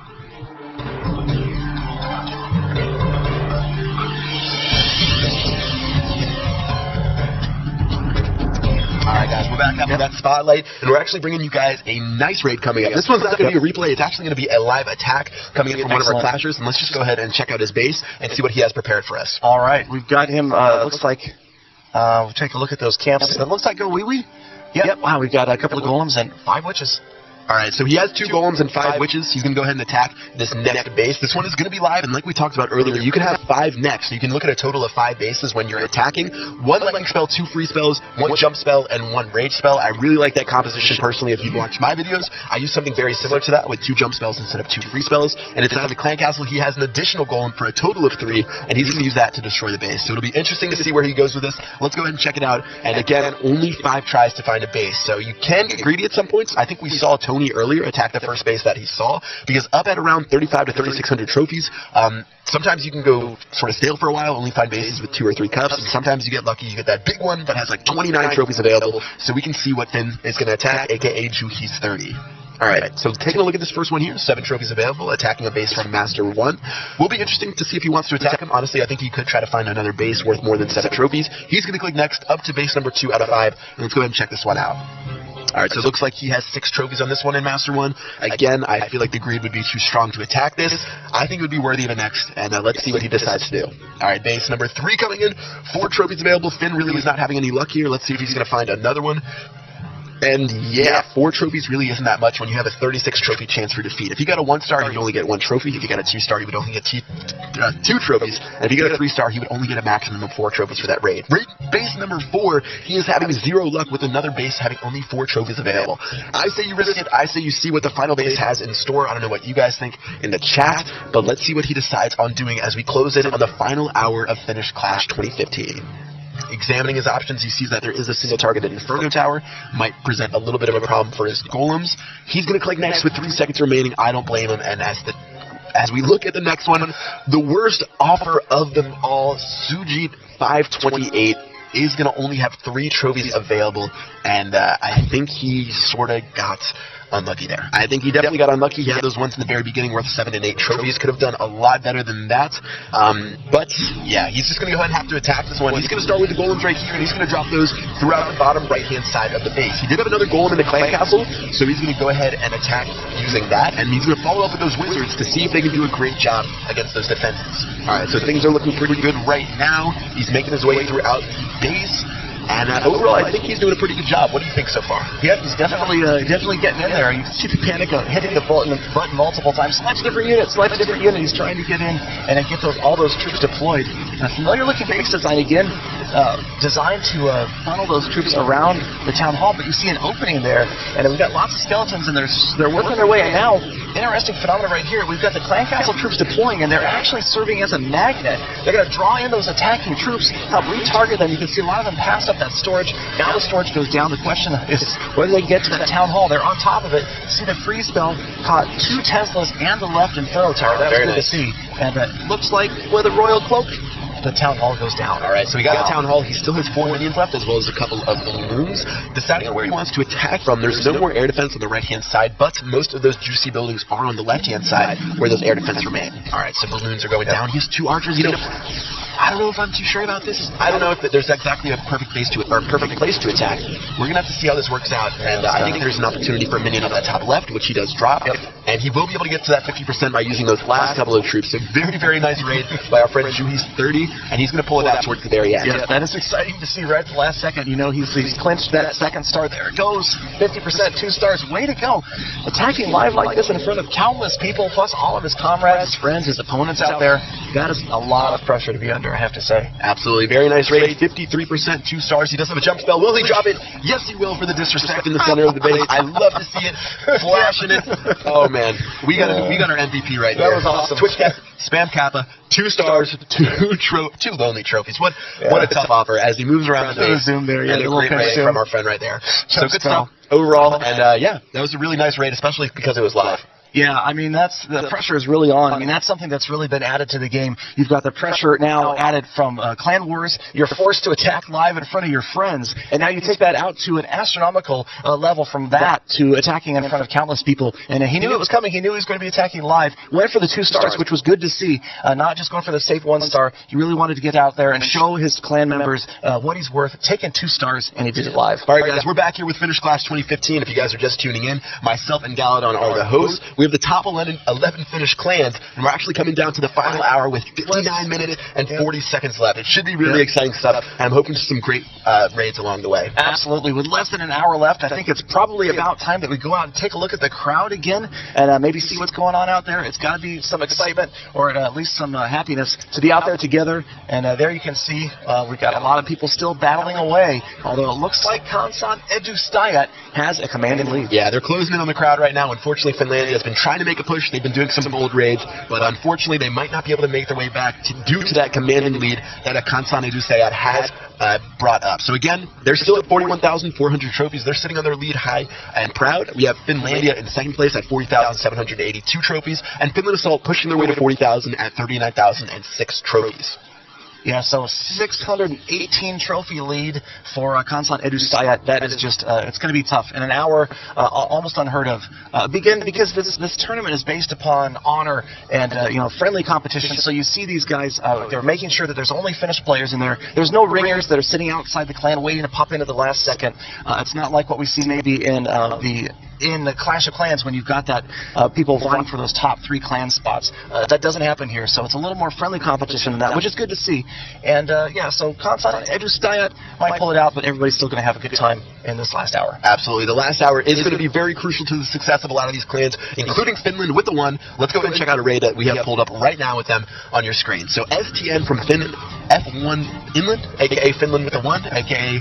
I don't know. Anyways, let's go ahead and check the space out, throw it live, and let's see what these guys have got. So it looks like at first sight, he wouldn't have his clan castle available due to the tombstones and the trees on the outside, but this tree design is more decoration than anything, so it could be a bait. I wouldn't be surprised, and there it is. Here they come. There it is, the clan castle troops. I think he was expecting it by dropping that minion up there to see these guys, and let's see how successful he is going to be with this attack.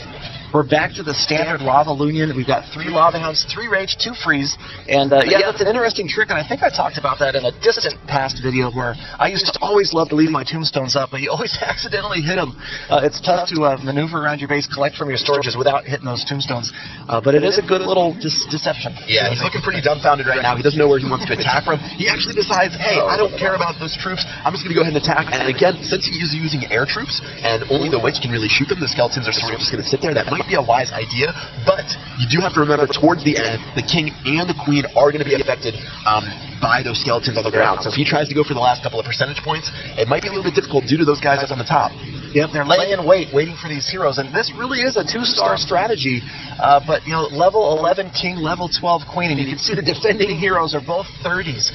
So that's going to be difficult, especially because he came from the bottom right, kind of the far side of this base. You can see where the king is still pathing. He's going to be aggravated there if they come anywhere near him. Clan Castle troops still lying in wait. A minute left in this raid, 40%. I absolutely would have to say we're going to see the safety of a 1-star. And I'm telling you guys, the key to this raid are these skeletons on the very top. The king and the queen will be hard-pressed to fight through those guys. He might be better served. Here's the conundrum. If he drops them over here, he's going to have these defenses firing away at the king and the queen while he tries to take care of those guys. Might have been a smart move for him to drop that king first, although he will be going through those skeletons probably half as fast. So I think it was a really tough spot for him. He will take care of those skeletons, but will the queen actually be able to get that last 7 percentage points that he needs to pull off the 1-star and save his trophies for this raid? Yeah, when we see a lot of low hit point structures right there, all of those builders' huts right next to each other. But like I always say, always bring an archer. Had he had an archer and a couple of minions, they could have single-handedly wiped out those skeletons, and it wouldn't have cost the Barbarian Kings, Barbarians, and Iron Fist to do so. Now we're at 45%. The queen has a lot of health, but once she gets through this, oh, look at that outside skeleton trap on the outside of the base. What a troll. Oh, man. This attack is going to be over. That was rough. 47. Let's see what he lost. 25 trophies from STN from Finland. Pretty tough loss for him. I'm sure he's pretty angry over there at the crowd. That's painful. And that is kind of a troll move there, how to put that skeleton trap on the outside. And I really did not expect to see that. I don't think I've ever tried that. That might be an interesting strategy. Just out in the middle of nowhere. Absolutely. And he thinks he can safely put his troops down there. Skeletons coming in and stopping that rate of I growth. know usually it doesn't work out, but sometimes it does. And when it does work, you do get that nice win of 25 trophies on defense. And honestly, in the Champions League, you don't win that much, so it's worth it to be bold and sort of just be out there and try some different strategies. So I like that. And let's go ahead and check out this next right here, which I think is going to be a good one. This one's from Finland Assault, who are currently our third place clan, and they're attacking with Nipsu 86. Yep, they just passed 39,000 clan points. And again, we're seeing the balloons and minions.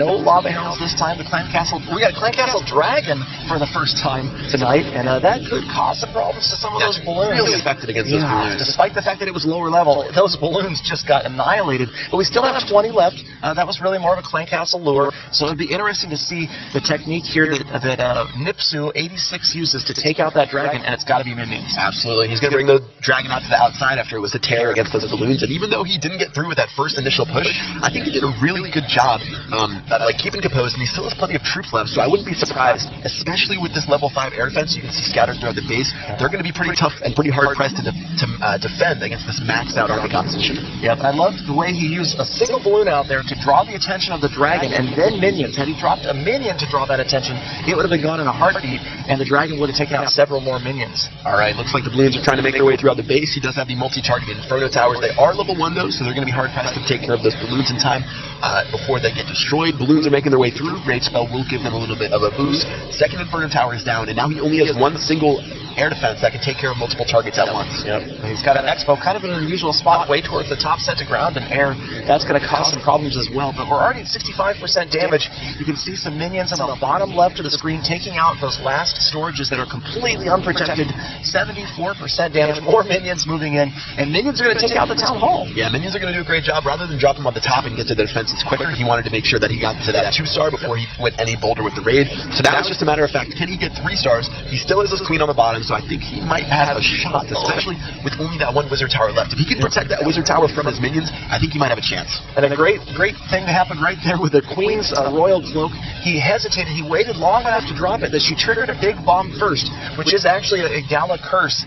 It seems like the moment I trigger my royal cloak, the big bomb goes off and eradicates all of the archers. It seems to happen to be every single time. Nipsu waited long enough that didn't happen, and that could make a difference. There goes the wizard tower, and that was the last defensive structure in this village. Absolutely. Looks like things are looking pretty good for the 3-star. He should have plenty of time to take care of those last couple of buildings. He does have lightning spell in case things get a little bit close, but I think he has plenty of time to where he can hold on to that one until the next raid, use the minions. Maybe the archer queen will die to the skeleton trap at the very end, but she's going to live. Elixir Pump will go down for a total of 1 trophy for the 3-star. Massive trophy take. That's just I don't know. How can you hold all of those trophies? I don't know. That's an armload of trophies. He's setting records left and right with that 3-star raid. And we're going to go ahead and throw it to the Twitter or a tweet that you guys have tweeted us. That's what it's called. Excellent. And this one's actually from @BadSquidFTW. You said, "Can I get a shout out?" BadSquid, of course you can get a shout out. Absolutely not, BadSquidFTW. We're not going to give you a shout out. BadSquidFTW. That's BadSquidFTW at Twitter. Okay, BadSquid FTW. We've no shout out for you, We've said that name plenty of times. Things are looking pretty good. Shout out to BadSquid FTW. One more raid, and then after this raid, I'm actually going to bring in the clan leader from the #1 clan at Finnish Clash, Kanstan Edustajat. Very nice. Let's go ahead and check out the raid right here. That's smooth. Huppies is going in with Finland Assault, and let's go ahead and check out this attack. All right, so it looks like he's going to scout out the base. It is a lot of Lunian, and look at those troll Teslas on the outside. I thought he would, if those Teslas were up, that definitely would have been annoying for those minions and those balloons right there, but I think he should be fine, and he's making his way into the center of the base. All right, so very, very nice. Balloons are going in. 13% still has the king and the queen left. Again, he did not use those at the beginning, and that single target Inferno Tower is going to not do that much damage against those balloons. And the Lava Hound on defense is sort of an interesting tactic. It's not going to be able to attack those balloons, but it will annoy the minions towards the end, especially when it splits apart into lava puffs. And he's already gotten a 50% though, because the Town Hall was on the outside. And yeah, I think this is pretty good for a 2-star, and Finland Assault should be pretty happy with this victory. They are in 3rd place right now at 39,013 trophies. Congratulations to them again for breaking 39,000, but they're well over 2,000 away from our #1 clan, Kanstan Edustajat. And speaking of them, we're going to go ahead and bring in their leader right now, which is Finn. Finn, thank you for coming onto the stream again, Finnish Clash 2015, and I appreciate your time. Absolutely. Absolutely. So first of all, let's talk a little bit about your clan. Finlandia, they are the back-to-back champions. You guys are the ones that are causing a bunch of noise. You've passed 41,000 trophies. You've got a pretty commanding lead with about 45 minutes left. So how are you feeling so far about this tournament? Pretty good, obviously. I mean, we're the challengers. We've been always the challengers, and I mean, all the people in the clan, they're like devoted. They're very, I mean, they really want to win. So I think that's one of the strengths that we're having right now. I mean, everybody wants to win. Absolutely. And the spirit is like sky high. Absolutely. So what's your favorite tactic? We saw you do that live raid earlier. That one was a close one. Yeah, it was a close one. It was actually third time ever that I tried that. So, nice. Very so nice. It was a little risky. In front of thousands of people, you know. Yeah, But I mean, everybody's attacking with a lot of Loonians or tactical balloons or whatever. So I thought, cheer it up a little. Absolutely. Very nice. But my favorite is actually tactical balloons. Yeah, I think it's one of the most consistent strategies out there. You know that you're going to get at least that 1-star, and if you have the opportunity to get a 2-star, especially with a lot of people having their town halls outside of their base, once you get up there to around 200 trophies. What are your accounts at right now? 4,420 something. Nice. So I mean, basically, tactical Loonian it's very slow, but when you don't lose, you get the trophy. When you don't lose, you slowly grind it out. My last stroke was like 117 attacks without a loss. Yeah, so. nice. No big deal. No big deal. So you guys are locking in the trophy again. Only 45 minutes left. Yeah. If you guys do end up winning, no need to jinx it. How are you guys going to celebrate the victory at Finnish Class 2015? I was telling the guys that maybe we should go and rest, but I think we're gonna go out to the marketplace like we do here in Finland and bring the boy home. Bring it to the marketplace and have some good time. Yeah. Yeah, I guess I won't ask what drink you guys are going to fill the trophy with, but it should be fun. Let me know after you guys are done, and if you do win, I will definitely come out with you guys for a good time. That'll be great. It should be great. Any last words to maybe any of your fans or your clanmates out there on the stream? Guys, thanks. All of the guys in our clan. I mean, you've been great. I love you guys, everybody, and let's see what happens next. Nice. Well, time. Thanks for coming on. I really appreciate it. Thanks. It's been fun. Hopefully you guys pull out the victory, and I'll be handing you guys the trophies on the main stage. But again, Finn, the man, the leader, and very good stuff. All right, so we're going to go ahead and throw it to another raid right now from Rufus Lupus, who I think we showed one of his raids earlier. Let's throw that on the screen right now.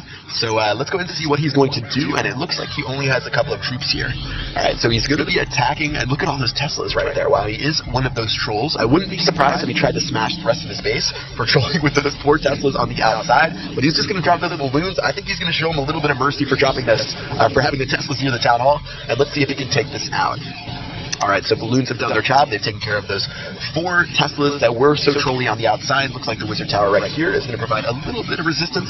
But after that goes down, the Town Hall should follow suit in just a second. And that's going to be it for this raid. And looking at the replay time amount left, I don't think he's going to go too much harder. So, yeah, let's go and bring Galadon back on right now. Galadon, what do you think about the trolling with the 4 Teslas on the outside? Well, there we go. All right. Well, that's something that we've seen. I actually did that myself a little bit, had a little bit of success with it. I think you're still going to lose more often than not. That wasn't a true full troll base, just kind of a partial troll. That actually is enough to anger players that will usually go out and 2-star you every time that they possibly can. I'm surprised that he didn't go for blood with the 2-star. Yeah, I mean, if you're gonna go troll, I say either go full troll and set the town hall a little bit closer to the base and be prepared to have somebody just go in and destroy your village completely. It's one thing or the other. You gotta prepare for a snipe or just be ready to get smashed. Yeah, guys, if you're gonna troll, get ready to get smashed if it doesn't work out. Let's go ahead and throw it to another raid. This one's actually using again one of my favorite army compositions, which is the mass amount of archers. Once again, yeah, JJ Korka from Finland Elite, and he's got 220-something archers. And again, we're seeing the tombstones on the outside, usually a good sign that there might be an empty clan castle. And so very patiently starting. Oh, we've got another skeleton trap on the outside for the top right, and that's going to trouble some of those archers. But JJ's being very patient, dropping the archers a bit at a time. And again, no protection like a golem or anything. It's just going to be archers trying to get to 50%. And it's these spaces that have a lot of outside structures, outside the walls, that are perfect targets for this type of attack. And in fact, on the top left, we've got some, 2 sets of buildings out there that can be taken out by just archers alone. We've got some high hit point units, and look at this is interesting. Down to the lower left, you've got these structures, and then you've got this gap. And there's no Teslas there, it looks like, so those archers are going to get through those storages pretty easily. So it looks like he's going to go in from the top right, start deploying the majority of those archers. He's going to hold both fingers down on his iPad, let those archers loose on the buildings on the outside. Doesn't have a golem up front to defend against those mortars, which can be pretty crucial. He still does have those 5 lightning spells, so he's going to try to hold on to those. Again, with this type of army composition, obviously you're more frugal of a player. You're trying to be as efficient as possible when you raid, and that's what he did with this one. He held on to his lightning spells, even though it took him a while to get those first couple of percentage points. He was destroying destroying those buildings on the outside, and that's going to get him to 47%, almost 50%. And overall, I really, really love this army composition. It just goes to show you guys, you don't have to spend exorbitant amounts of money on the game. You don't have to gem your troops over and over again. You can use something as simple as 230 archers with no spells to destroy bases and climb your way into the Champion League. So nice 4-star raid right there from JJ. Yeah, I mean, personally, I would have been tempted to use those lightning spells, especially we saw that mortar that was on the top left that was near the outside. Zap that mortar with a couple of lightning spells to begin, but he realized he didn't need it. He conserved the spells for next time.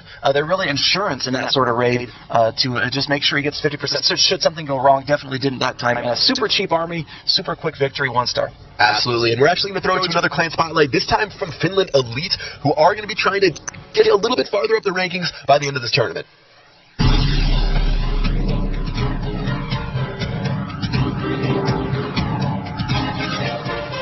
Finland Elite, a 45-member clan. They were the winners of the first ever Finnish Clash competition, and they are one of the oldest Finnish clans in Clash of Clans. Focused primarily on alternating seasons of farming and trophy pushing, you can find anything in their clan chat from strategy discussion to karaoke singing. Led by IMAS 145, this elite clan will certainly be pushing for the top spot.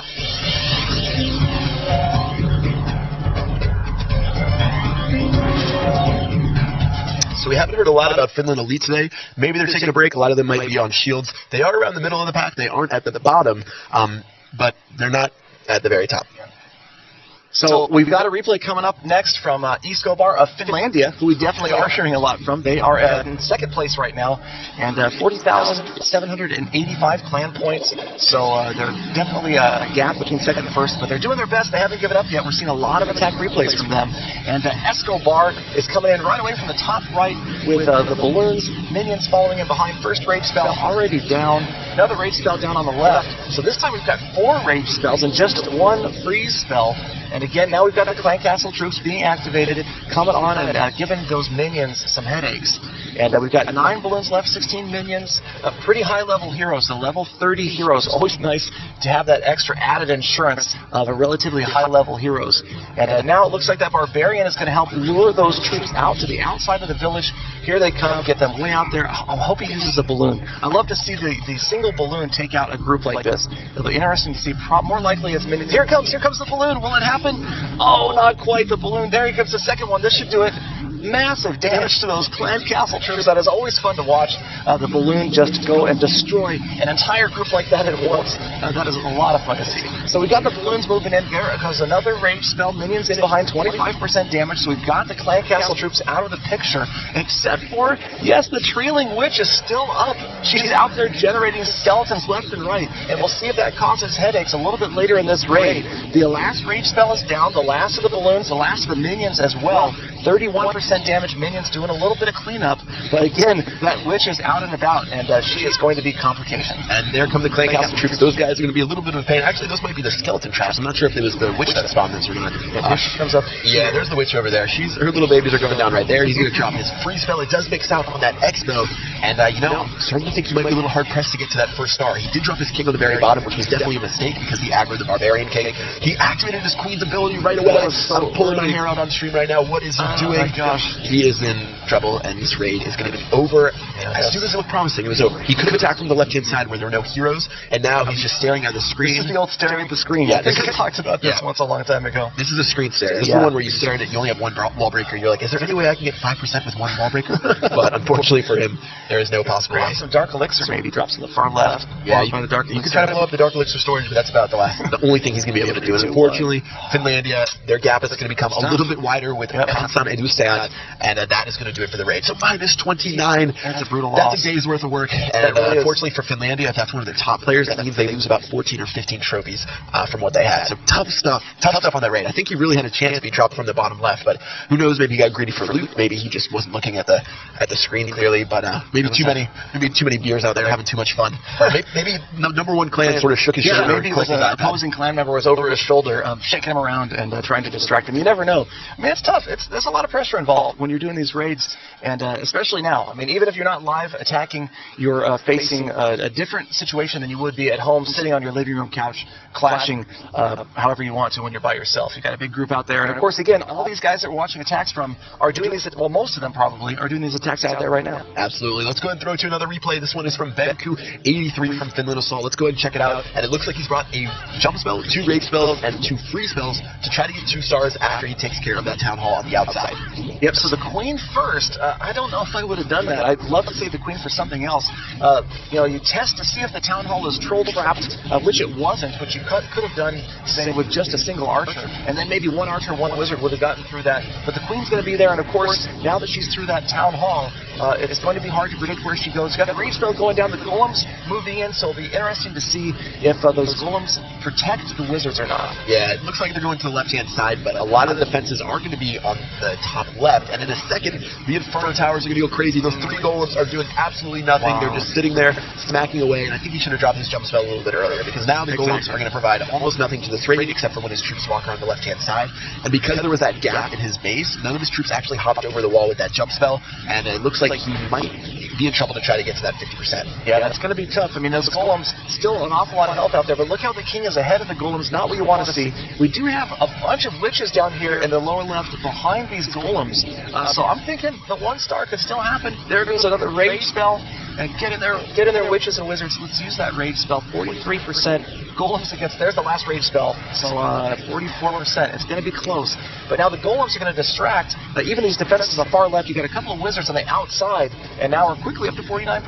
Yeah, the golems really did their job towards the end. And again, since the town hall was on the outside, it didn't require him to get to the center. Exactly. In fact, usually when the town hall's on the outside, it's better to spread your troops throughout the base to take care of a lot of those smaller buildings. So he did a good job there. He got to the 50% 2-star, and solid raids, 50%, and those last wizards are just going to walk around and hang out. So, 15 seconds left as we fast forward through the end. Only 1 free spell, which he will hold on to. We all like to be frugal in Clash of Clans. 9 trophies, not a lot of loot, but with that Champions League bonus, he will bring it back just a little bit. Exactly. Yeah, so we got 9 trophies, so we're looking at about a 15 trophy offer, somewhere in that range. Champion versus champion. Definitely. Let's go and check out the crowd right now to see what we have going on inside of Supercell HQ as we are sitting down in the Pet Cafe, and everyone's sort of just wondering what's going on. You see a lot of the opposing clans scratching their heads saying, man, why aren't we in first place like Kansan do Sayat? But they're still having a blast. Plenty of food, plenty of drinks, plenty of good times, and people are sort of just accepting the fate as being the runner-up to the #1 clan. So pretty good stuff here. Again, we are closing in on the last 30 minutes. We have about 35 minutes left in this event. I hope you guys have enjoyed it as much as we have, and overall it's been a really, really awesome time.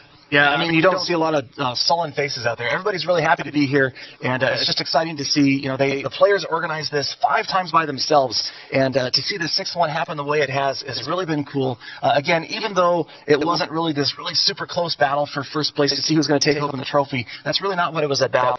Really more about bringing the Finnish clans together, giving them a chance to know each other, and again, it's a preparation for Nordic Clash, which will be even bigger because you've got all these guys, these top players representing Finland, and going out after the other Nordic countries. Definitely. Well, it looks like we have another clan spotlight for you guys. This one's going to be for the Finnish mob. We've seen a lot of their good raids today, and let's go ahead and hear about what they are all about.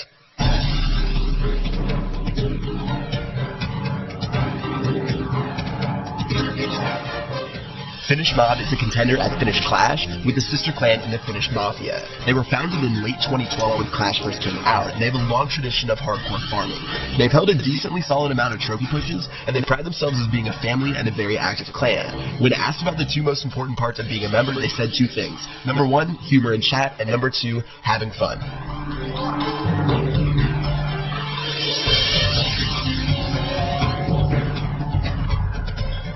All right, guys, welcome back to Finnish Clash 2015. Again, I am Chief Pat with my co-host Galadon. We are closing in on the final 30 minutes. I believe we're at 34 left. Yep. And overall, it's been an amazing time so far. It's been a lot of fun. It's really neat to see 11 of the top Finnish clans come together and battle for that final trophy. And, it's been a unique experience. It's been a lot of fun to be able to be out here and be part of it. Yeah, it's going to be great to see these last 30 minutes, see if we have any more final pushes and final attacks to shake up the rankings just a little bit.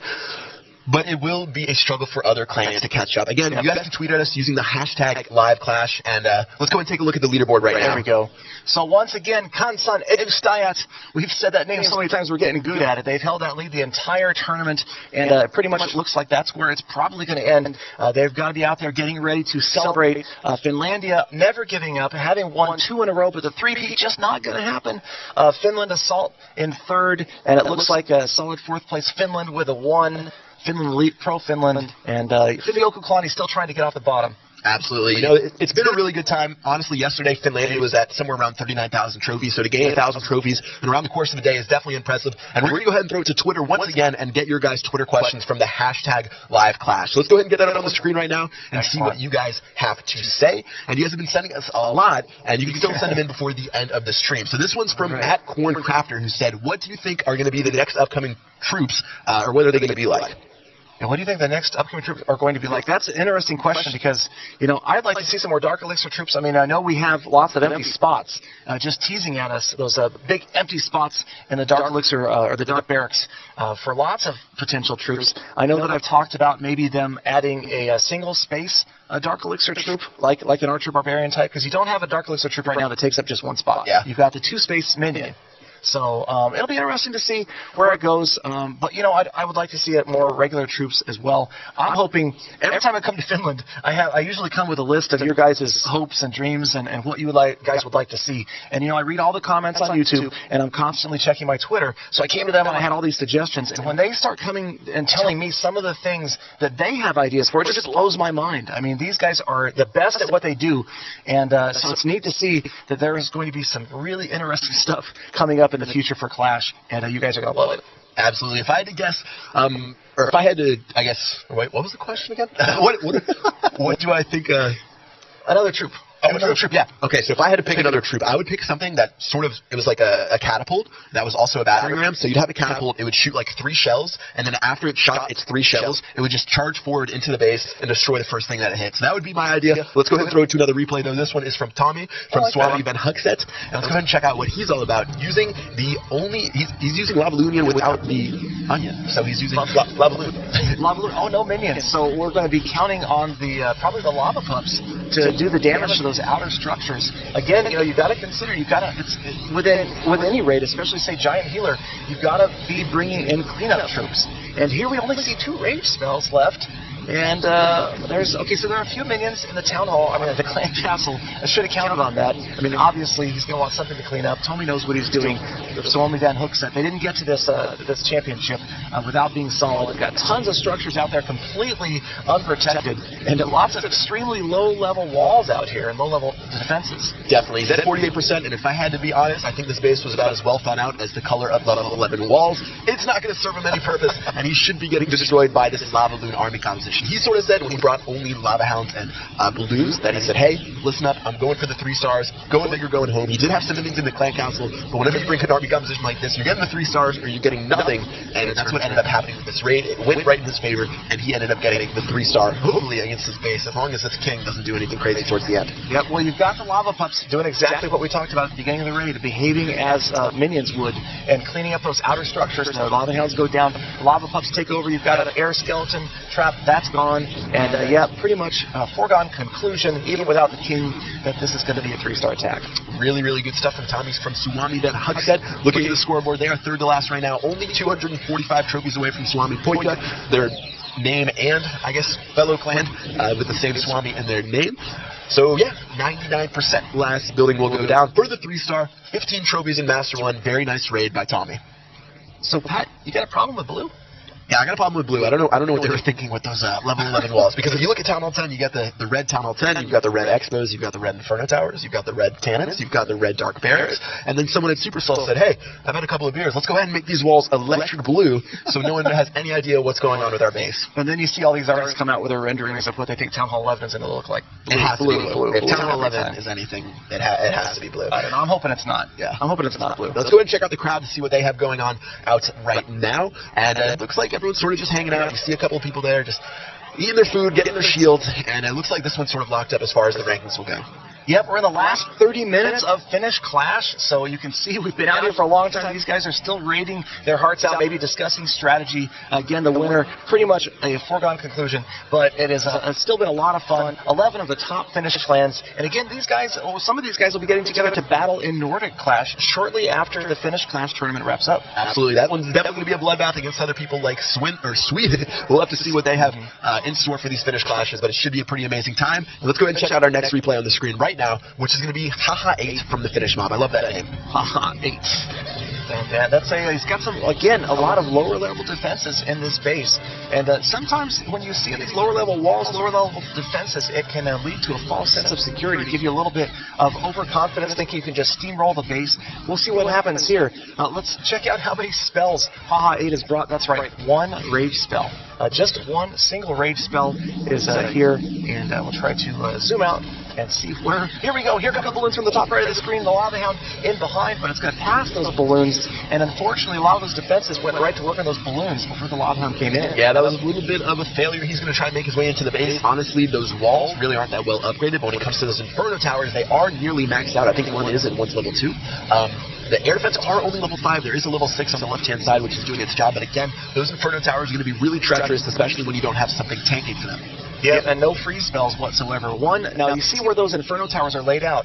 One single freeze spell would have frozen both Infernos and probably most of those Teslas at the same time. That would have been an epic freeze spell, but not going to happen here.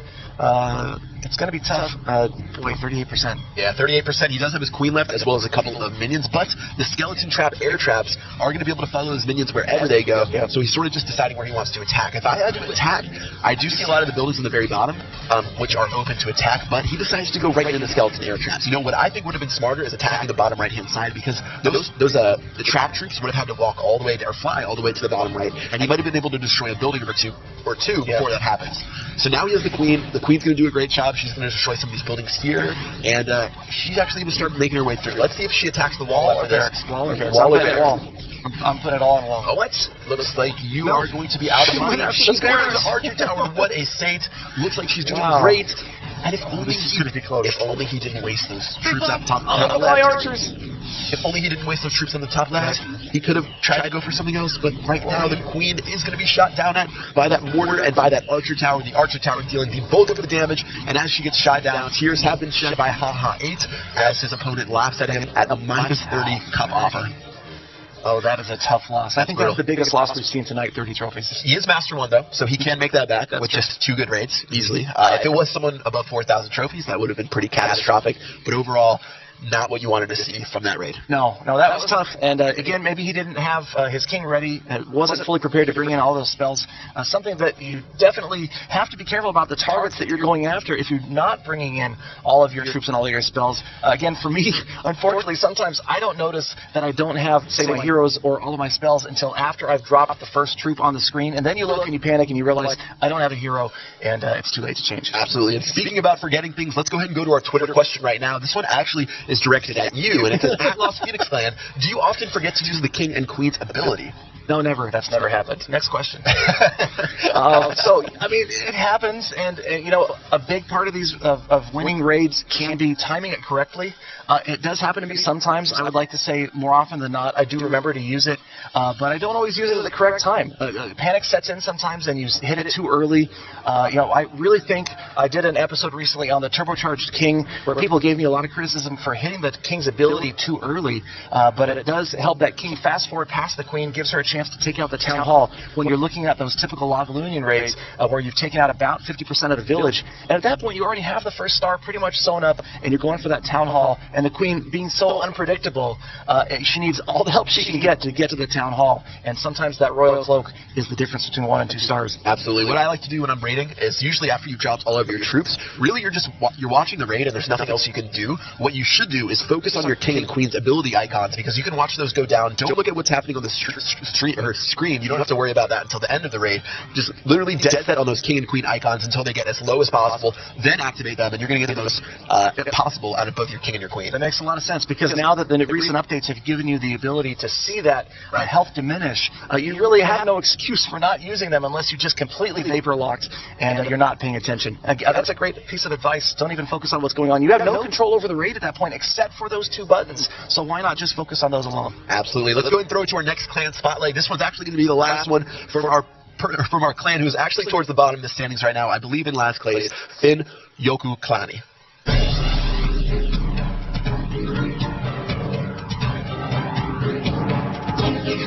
Finn Yoku Klani, formerly known as Finland. They changed their name last year to what translates into English as the Something Clan.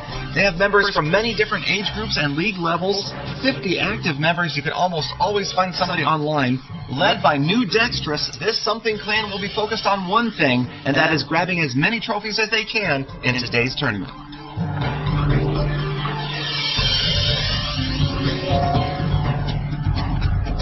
All right, well, unfortunately, it looks like they did not grab enough trophies today. They've been stuck near the bottom all the time. But, they might be having the most fun out of anyone at this event. You never know. Hey, what do you know? I'm back. Welcome back. Hey, if the pressure's off, then, it makes it a little bit easier on them. So, just out there, have some fun, and don't worry about it. And it's a great event out there. Obviously, there's a lot of partying, food, and drink going on, so why not enjoy it? Why not just buy a shield, hang out, have a blast, have some party, and just not even focus on it? I think a lot of people admitted that they did indeed buy a shield, and we're not here focused on raiding, more here focused on the event, and that's probably a good idea, because if you have 4,200 trophies, the last thing you want to do is be out there trying to push for, say, a personal trophy record and to lose a raid in front of all your friends. Absolutely. And speaking about being focused on raiding, that's what we're focused on. We're going to throw it to the next raid right now, which is Jonas from Pro Finland. You are the king of segues. Wait. Yeah, I guess. That segue didn't work for me. But anyway, let's go to Jonas' raid from Pro Finland, starting out with some wall breakers on the bottom right-hand side. Questionable wall breaker placement. I kind of like it. He's opened 3 paths for the golems, but the problem is it was just one enclosure. And as soon as you drop and break through one layer of wall, all the golems are going to go to the same spot. Yeah. But look at that. Look at all the golems. They're going to the same spot. There they go. All those wall breakers in the beginning were absolutely pointless. Got his golems in a bunch. But he does. Did he have a jump spell? Yeah, he has a jump spell. Those are Hog Riders in the clan castle. Hog Riders in the clan castle. That's something we haven't seen all night. night. Shout out to Godson. Yeah. Hog Riders. Absolutely. Let's go ahead and see what he can do. Which is pushing their way through. Again, we have a case of golemitis, as the golems go to the left-hand side and protect absolutely nothing except for those tiny little wizards out there. Yeah, and look at this group of wizards on the right-hand side. Queen just about to go down, and he used the royal cloak at the time, but it is not going to be enough. I think she's going to expire before she even gets to the town hall. No damage to the town hall, and that bottom left expo has an invisible amount of damage remaining. Yeah, it's 41% right now. He still has some wizards as well as those archers, which could play a key role. Let's go ahead and see how he plays those out. And now the golem has abandoned the wizards on the lower left, gone to the inside, and gone after the town hall enclosure. That's going to be useless. Finally, these wizards are left way behind the trailing of the last golemites. And are they going to get in there for that 50%? It's going to be tough. Yeah, I think the story of the golems today are that they're big, beautiful golems who don't need no man or army composition. They can just run wherever they want to, where the rest of their army composition isn't. And that's what we saw right here at 49%. So it looks like 49%, unless somebody. Oh man, is he going to blow? Don't tell me he's going to blow this. Don't tell me he's going to. Oh, man. There we go. There we go. Top of the screen. There it is. Oh, great positioning of that archer. Yep. That was crazy close. He ended up, look at the archer tower on the right. So if you see the archer tower on the right, look at you can see the archers moving at some points. Look at the archer tower. You see? Now zoom in. Zoom in. I'm taking control of this now. Look at this archer tower right here. Good luck with that mess. After he dropped it, you can see them move for a little bit. They squiggle, and once they squiggle, that means you're like literally one tile within range. And now they come back, they kill the archer. So it was literally that close to where we had the archers on top of the tower dancing, but he did get the 50%, and he probably saved his tail, as he would have lost a lot of trophies from that raid.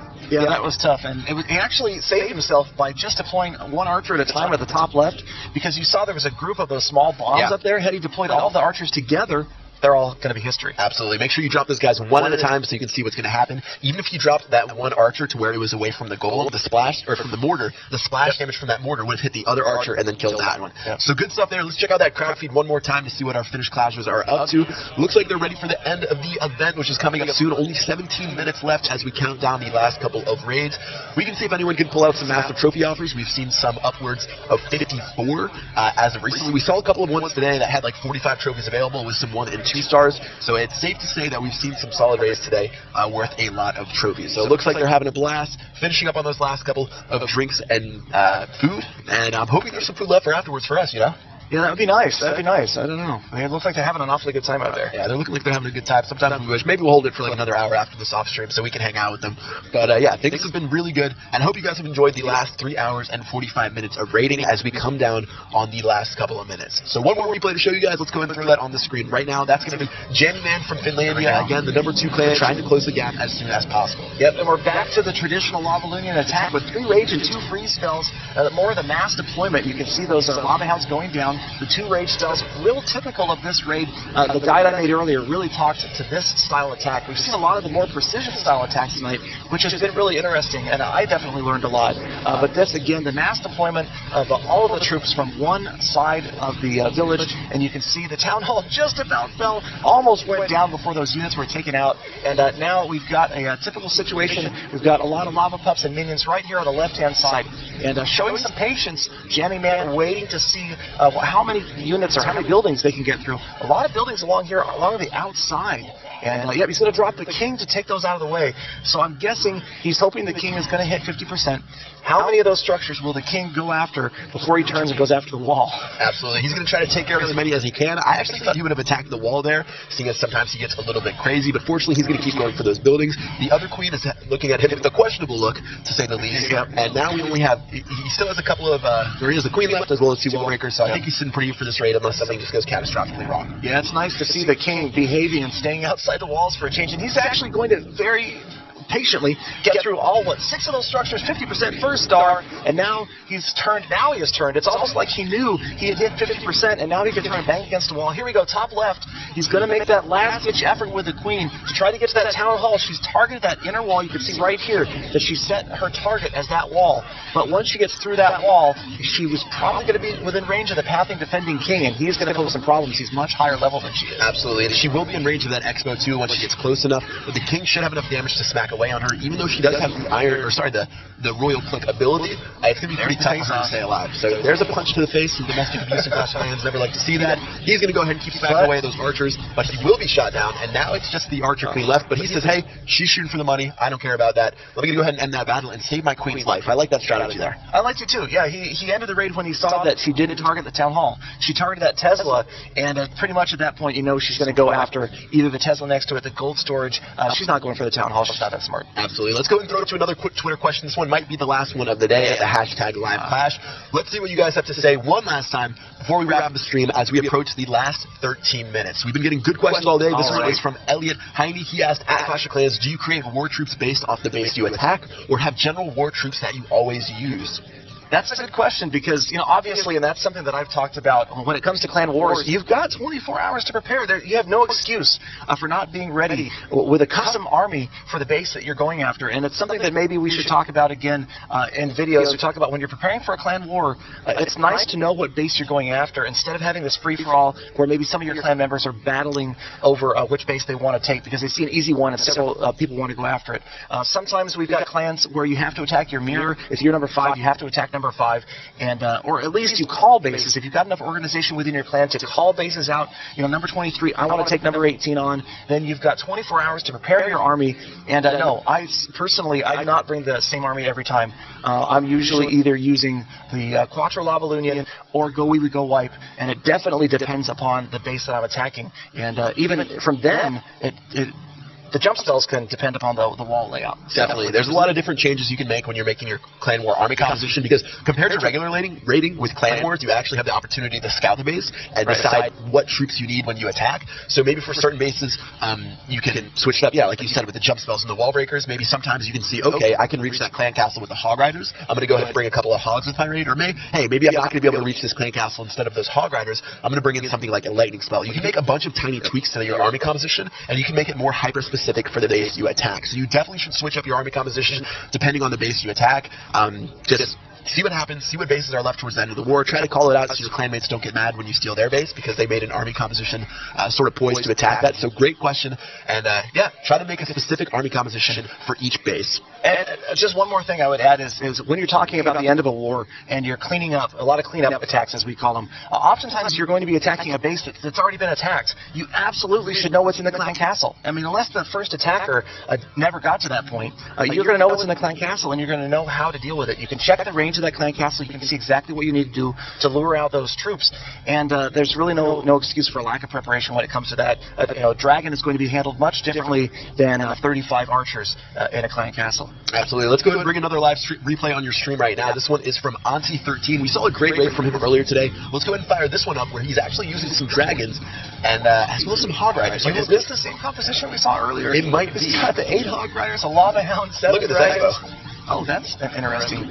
Well, it's under construction, so he's put it outside, and that kind of makes sense. So yeah, it's going to go for the safety and taking out the town hall first, and then this really unusual troop composition. I don't remember what the conclusion of this first raid that I saw with the 8 hog riders was, but as I recall, the hog riders went after an air defense, and so it'll be interesting to see if that happens again. Absolutely. He did pull off a nice victory in that first raid. We're sort of just staring right now, waiting for him to destroy that first town hall, and now the hogs are actually going to go in, which is really, really good, and they destroyed that first air defense. So yeah, that's the same exact thing he did before. He destroyed that first air defense using the hogs, and now he's going to go in with some of the dragons. Yep, coming from the bottom, and those were definitely the air defenses you wanted to go after, specifically the one on the far right. If you look at the one on the left, it was protected by an archer tower. The two at the top, it would have been very easy for those hog riders to end up at an archer tower or a cannon instead, so that was a sharp move right there. Definitely. He's going to bring those dragons throughout the bottom portion of the base.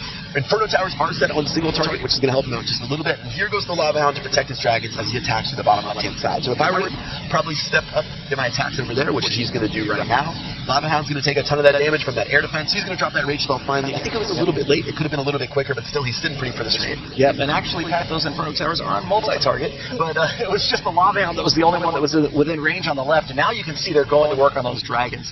And we're at 46% already. Heroes, Clan Castle, freeze spell, lightning spell remaining. And level 5, that's right, the level 5 king. Level 5 king just got the Iron Fist. He is a baby, but he does know that ability. He's going to go ahead and cut through those builder huts as well as an elixir collectors. And Giant Bomb will take care of a little bit of that Queen's health. And this is the point, he should surrender. Yep. Anytime he will. There he save a little bit of health. So another great attack from Auntie. 11 trophies. I really like that Hog Rider variation to take care of this air defense. Yeah, that was a really good move. And again, there was really only one of those 4 air defenses that was the correct choice. And he went after it. He went after the one that the Hogs would clearly target that air defense. Because again, Hog Riders, like Giants, like Golems, they're going to go after the nearest defensive structure. And in that case, you can't select which one it is unless you can find a defensive structure that's kind of by itself. And that lower right air defense, it was by itself, and the Hogs went out and nailed it. And it worked really well. If you guys remember the last Twitter question that we had, should you tailor your army composition around a base? If you saw a base like that in Clan Wars, it would have been wise for those Hog Riders to take that out. You would have known that, hey, there's going to be nothing in the way for the Hog Riders to take care of those guys. And as we approach the last 7 minutes of the Finnish Clash 2015, things are almost wrapping up. It's been a really fun tournament. Glad to have you as my co-host. Hey, it's been fantastic. It's been a lot of fun. It's been great. We only have maybe 1 or 2 raids left. Yeah. Why don't we can we go out and take a look at the crowd and see how they're looking? I know Let's check out the crowd. Getting close. Yeah, 7 minutes left. So that excitement is unbearable. Those that they're okay. So they're going to win, but they're standing on the tables, losing their minds. They have no idea what's going on. So the excitement is crazy. Maybe not, but yeah, it's been fun. I mean, it's just so cool to see the friendly faces out there. And again, I said it earlier. I had a chance to meet some of the players, some of the clan leaders, and they're just such nice people. And it's so neat to see they all came in with this spirit of friendly competition. They all wanted to win, but at the same time, nobody wanted to do it at the expense of being honest, and just the love of the game has come first every single time. And these guys just love to play Clash first, and they love to win second. Absolutely. A lot of gamesmanship here, not a lot of dirty tactics, which I like to see. Let's go and throw it to the next raid to see if he is game to get a 3-star against this Town Hall 7. Town Hall 7, how do you find that up in the Champions League? How do you keep on finding these, man? This is tough to see. But again, these guys get up there. I mean, he's a Master 1, but he's getting attacked by a champion. And if this isn't 3 stars, well, I don't know. We're kicking him out. We're going to find Sir JW in the crowd. Who's Sir J? They're all wearing T-shirts with their name on them, by the way. So we can find him. We'll be able to identify it. We'll find the guy who threw his T-shirt in the corner, and then we'll try to track him down. 3 stars or else. 3 stars or else. There's no way this isn't 3 stars. All right. But it's just, again, it's going to be a matter of conserving your troops 22 balloons, 44 minions. How many does he deploy? He went with all 22 balloons. He's going crazy. For the exclamation point. He's going to cause massive damage, and no question, he really could probably do this entire village 3 stars worth of damage with just the balloons. But he's not using the spells, so it'll be interesting to see how far he gets. Again, both air defense were under construction. They couldn't put up any fight at all. Obviously, no Inferno Towers at Town Hall 7, so he's sort of just taking it. He can't really do too much about this raid. And if you're Town Hall 7 being attacked by a Town Hall 10 with almost maxed out troops, you sort of just have to surrender at this point of the raid, and you know that you got no shot. Yeah, I mean, these guys, Town Hall 7 is awfully high to push to Champion or even to Masters 1, and they know they're going to get smashed almost all of the time. They're going to get hit for 3 stars, and so it's just a risk they run when they're making that run for Champion, most likely, to try to get those gems, that achievement completed. Maybe he's a Town Hall sniper. It's hard to tell if he's just going for, we've seen some of these guys at really low Town Hall levels get above 4,000 trophies. Yeah, back in the day, you could actually get to Town Hall 7, I think when Town Hall 9 wasn't out, or maybe Inferno Towers weren't out, just using Dragons at Town Hall 7, which were level 2, it still worked as a strategy to get 1 star. I don't think it works anymore with the powerful troops that we have nowadays, but he's probably just doing stuff like picking off Town Halls. He's going to drop the King, activate his ability for some swag, 2 stars against the Town Hall 7, and unfortunately, Dudu couldn't really hold his own in this raid, but we didn't really expect him to. No, I mean, we kind of knew from the beginning that was going to be 3 stars.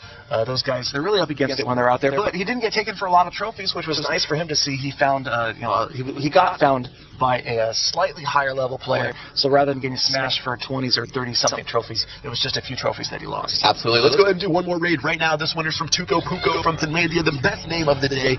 Let's go ahead and see what he can do in this attack right now. Tuco Puko or Tuco Pauko, I don't know. I always get it wrong. Tuco Pauko's probably the Finnish name, but Tuco Puko sounds cooler, right? Yeah.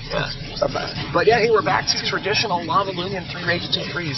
There goes the Lava Hounds. This is more like the way I do it when you drop the Lava Hounds, 2 on the left, 2 on the right, going after 2 air defenses.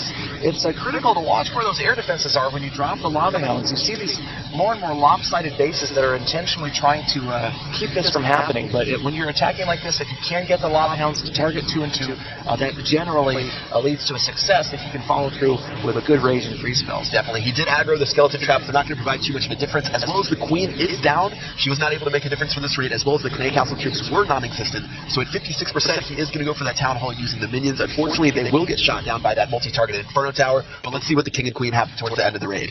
Yep, so 57%. King and Queen haven't been deployed yet, but you can see they're level 16 and 18, so it's going to be a tough call. But nonetheless, Tuco he's going for it. This Finlandia member is going for the Town Hall, and I like this strategy of dropping the archers out there to get through that wall, so we can at least see that the heroes are going to be going through the next layer, and along the outside of the base, you can see there's nothing to distract. We should absolutely, I shouldn't say this too soon, should absolutely head to the Town Hall. We'll see what happens. Here goes the King. No, what is he doing? He baited it. He's what like, was that? hey, I'm going for the base. Oh, wait, no, look at this wall over here. Where is he even going? That wall's looking juicy. What is that I fight? gotta go for it. The Queen says, you know what? The King's done. He hits the ability early, but she's going to get through it. Man, he knew that she was going to take out that Town Hall. The King trolled over there. The King trolled. He went to this wall. He was literally this close to the wall, and he said goodbye. But the Queen, she is the smart one in the family. She's going to take care of that Town Hall. 9 trophies, and that should do it for Tuco Puko, picking up 2 stars for his clan towards the end of Finnish Clash. Go figure. The moment I say what's going to happen, the opposite does. King, I don't know how that happened. Even with a wall open, he decided to troll both of us and go all the way out to the right-hand side there. Yeah, I've never had a King or Queen go. Right. No. Their AI is perfect, by the way. No comment. Yeah, not really the greatest, but as we close in on this final minute of Finnish Clash, it looks like we do have our winners, and I'll give you the honor of pronouncing their name. I think the winner, with a minute left, well, we're not quite there yet. Huh? We're not there yet. A minute left, so why don't we count down from 60 to 0? No. Let's count down from 10 minutes to 0. It pretty much looks like it's probably going to be Kansan Edustajat. Again, yeah, we had Finn up here for the interview. He's a great guy. They put together a lot of work into this tournament. He said they've had countless nights of playing Clash, staring at the clouds, going through as many raids as possible. Again, Sheepat and Galavan together hosting the stream for you guys. I hope you enjoyed all of it. And we still have plenty left. We still have the trophy celebration for their clan, and that's going to be a really exciting time for them. How would you celebrate if you won Finnish Clash? Oh my gosh, I don't know. Helsinki is a great city. There's a lot of stuff to do here, so it'll be interesting to see what these guys. They probably have something planned already because they knew they were going to win for a while. And here we go. I think we have less than 10 seconds left. We're getting pretty close to the final countdown. 10 seconds left. At 10 seconds, and we'll count down from 5. Okay. It's sort of like Happy New Year's for Kansan Edustajat. There it is. 5, 4, 3, 2, 1. Explosion! The crowd goes wild. Explosion! Hey! The crowd does go wild. Throw it to the crowd. Let's see the crowd, There they are. as they celebrate. Congratulations, Kansan Edusayat. Mangled that one more time. Pulling They're the the W. winners. The Absolutely. 6th Finnish clash. They broke the 2-win streak of Finlandia. It's been a great tournament. You know, you love to see some diversity in the winners. You don't want to see the same person or same clan, I guess, win every single time. So I'm really happy for them that they pulled out the victory. Again, Finn was a great guy, and overall it's been a nice clash or Finnish clash 2015. I've had a lot of fun doing this. Yeah, it was a lot of fun. A lot of great people, and just a really good time. It was very nice of Supercell to actually host this one. Again, organized by the players, and but Supercell kind of took this one and said, you know what, you guys have been doing this. This is the 6th time you've done this. Let's do something for you. Let's give you a location where you can do this, and let's broadcast it live to everybody out there. Absolutely. They had to do it big for the 6th anniversary of Finnish Clash. They usually do it about 3 times a year, and again, this is the first one of 2015. They've had an amazing time. I've had an amazing time, and let's go ahead and do one more replay before we present the final trophy to the winners, Kansan Edusayat. Excellent. So this one is from Odifício of Pro Finland. Go ahead and check it out. All right, looks like he's going after a Town Hall 9, as we can see at the top of the screen, those air defenses being targeted by Lava Hounds. And so this, again, looks like he's kind of going to overrun the space, because you can see he is a Town Hall 10. He's got 2 freeze spells. So again, this, I would have to predict, is going to be a 3-star attack, just about as surely as you would see against a Town Hall 7, because it's just so overpowered with those level 3 Lava Hounds, and we've got Lava Pups going all over the place. There go the last of the defenses. No Inferno Towers to slow this attack down whatsoever, and so you just got massive groups of minions doing damage around the outside. Those mortars completely inept. They cannot stop those minions and Lava Pups, and it looks like this could be 3 stars without the use of the heroes. 80% damage, and yep, it's going to be 3 stars without the use of the heroes. There's nothing left to stop these guys. No defenses remain. A couple of air bombs or air mines going off, and as time counts down, it's just a matter of closing in on these very last structures. 99%, and there it goes. 3 stars, 6 trophies for Odifício, and he took out that base pretty quickly. And you know, we see that sometimes. We see 3-star attacks without using the heroes, very rarely. And I think we're getting ready to turn it over to Pat. Outside, the crowd is going wild again. Pat's out there to present the trophy, so I think we're getting ready to turn over to him.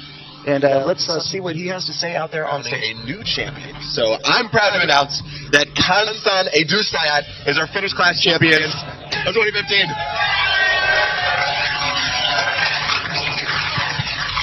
Come on up, come on up, come on up.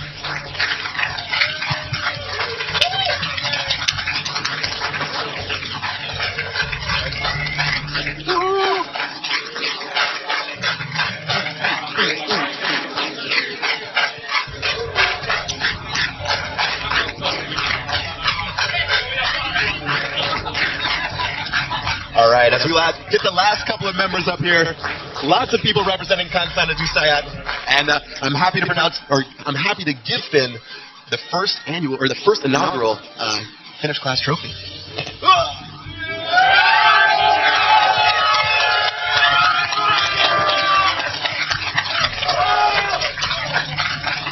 Once again, congratulations, Finn. Do you have anything to say to your clanmates? To your fans? Anyone? I mean, everything comes into the clan itself. I mean, it's not a victory of the 1 person or 2 persons or 10 persons.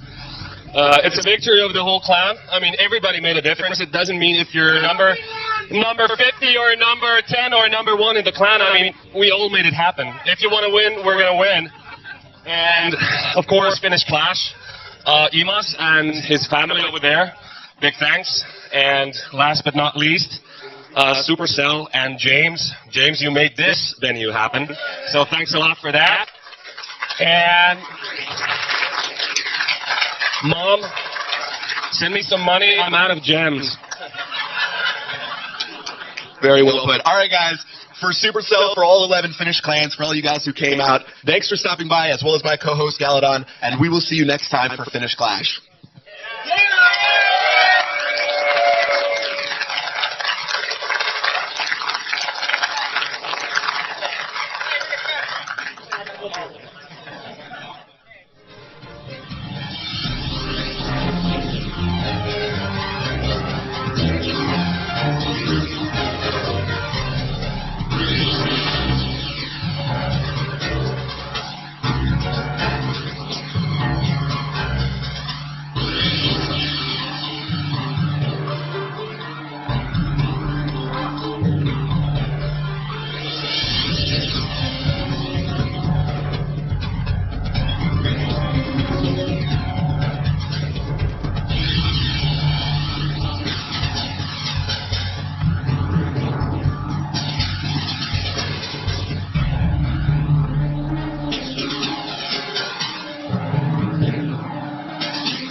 Finnish.